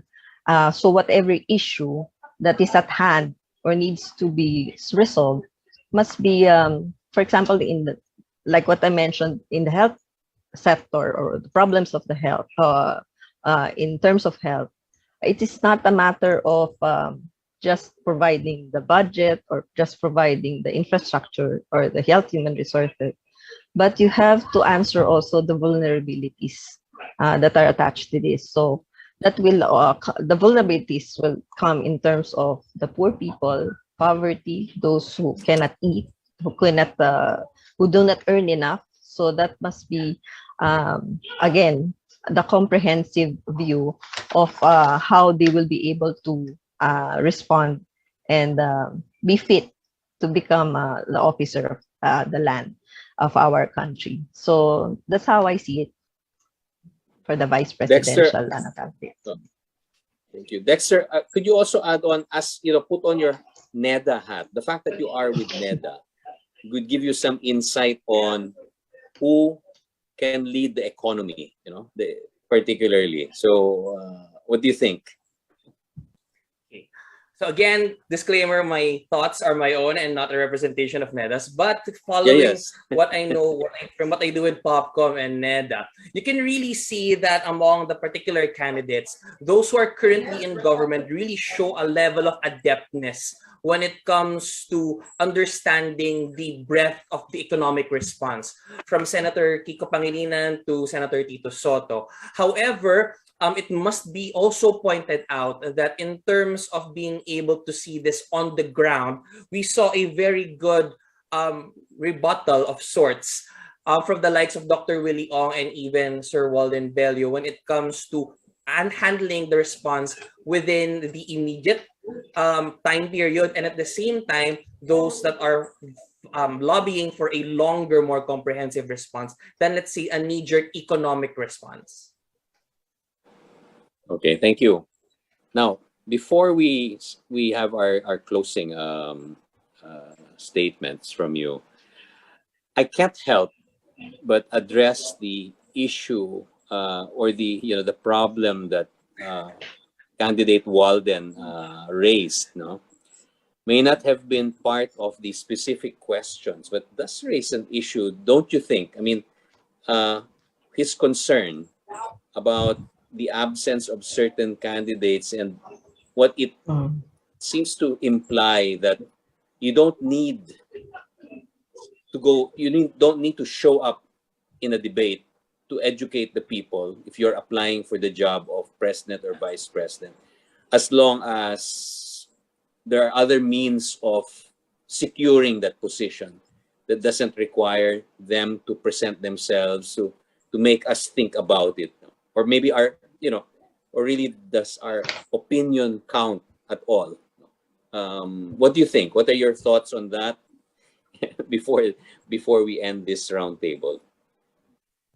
Doc Julie? For me, it's a show of sincerity. Just as simple as how sincere are you on you are aiming for the position of the top position of the land, and it is a public trust that you must hold on to, and that would be, people will be the ones voting for you. Kung sasabihin natin, sino ba yung boss mo? Yung mamamayan. And that will start with how open you are to communicating with them and hearing what they want, their issues and their problems. So, it's very, very important yung the sincerity of the, and not being in the debate. Well, it's not only their loss, it's also the trust. How can the people trust them? Thank you, Doc Julie. How about you, Doc Dexter? I can probably answer this with 2 points. No, from the lens of a strategist, it appears to be a brilliant strategy from the side of those who did not attend the debate, primarily because debates such as the one that we saw tonight makes it very easy for people to compare and contrast the platforms, the accomplishments, and the competencies of the people that are currently there. And if they are currently having a substantial lead, that's way too big a risk for them. But then again, this goes to my second point, wherein this really is, in fact, a public job application. And it is probably one of the key moments or key fragments that need to be put together for our democracy to flourish, because it is a way for us to understand what makes you different from the rest. And it is imperative for the candidates to show us what their platforms are, for us to understand what makes them shine vis-a-vis the rest of the field, and what picture of a Philippines will we see after their term is over if they get elected. And that's why I think hopefully we will see a complete roster of candidates by the time the next debates come alive. Thank you. Thank you, Dexter. Yes, I do agree. Well, this is a job application to the country. We are supposed to be the country, but political strategies aside, I think this is an important exercise for anyone who is serious about, applying for this top job, and it speaks to us. I think it's also useful as guidance for future debates such as this. But I do encourage, of course, COMELEC to continue, and hopefully we will see more participants in these debates. So I know I'm running out of time, but I'd like to hear from the two of you your parting shots, and you think about anything that comes to your mind now about this debate, and think about your own thoughts on your your aspirations, your dreams, your visions for the country. If when you're there and quietly analyzing these different candidates, seriously, what is it that's at stake? What is it that is really important, so that at the end of the day you will say, yes, this is the candidate for me. So maybe we'll start this time with Doc Dexter, and then we will give the last say to Doc Julie. So thank you for that.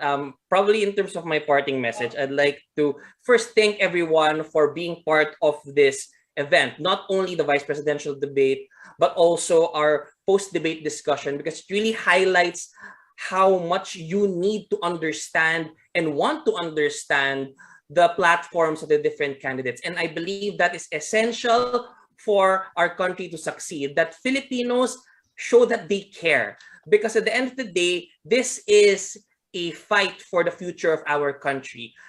In every election, really, the prime focus should be every Filipino, bawat Filipino, because I probably would end with this. Sa bawat halalan, dapat bida ang mamamayan. Kaya I highly encourage everyone, bumoto ngayong Mayo para sa kinabukasan ng bawat Pilipino. Thank you, Doc Dexter. Pwede ka na rin sa COMELEC. Aside from popcorn. Doc Julie? Sige. Ito tatagalugin ko na sa mga naghahangad na mahalal na pagka-vice presidente ng ating bansa. No? Yung mga sinabi niyo po ngayong gabi, panghahawakan namin bilang mga pangako ninyo. At alam naman natin na yung mga pangako na hindi sana mapako pag kayo ay nakalingkod na sa inyong mga posisyon. Lagi lang namin papaalarin sa'yo, ako bilang isang community doctor, madali na sa amin sabihin na ang barometer o yung sukatan lagi natin ay yung mamamayan. Yung pakinggan sila, marinig yung kanilang hinaing, ano yung problema nila. Kasi syempre bilang doktor, dapat i-diagnose yun ng mabuti yung sakit ng bayan. No? Hindi lang sakit ng isang tao, sakit ng bayan. Kasi nga kung gagamutin lang natin sila ng gagamutin, hindi rin yan epektibo. Kung hindi mo talaga sasagutin din yung kondisyon nila sa lipunan at sa komunidad nila na nagpapagrabe ng sakit nila sa unang banda. So yan lang po para sa amin. Bumoto po tayo sa May 9 at talagang tingnan natin yung talagang magtutulak ng kagalingan nating mamamayan, nating mga batayang mamamayan. Yun po at maraming salamat. Maraming salamat, Doc Julie. And maraming salamat, Doc Dexter. Thank you, sir. You know, this is I think still a very important component of our electoral and democratic process. Of course, you know, from my experience, what I would want to see, I hope that we still have an opportunity for more roundtables like this, and really to be given more time to dive deep into the platforms of candidates, no? So that we can make real assessments, especially on economic matters. That is my own personal ambition and dream for exercises like this, and I hope they are given the proper respect that they deserve. And with that, I congratulate the COMELEC again for this initiative, for the Pilipinas Debates 2020, the turning point. This has been Tony Abad, together with Doc Julie Caguiat and Doc Dexter. Thank you very much for joining us this evening for the roundtable event after the Pilipinas Debates. And good luck as we move forward in this election period. Take care, everyone. Good night.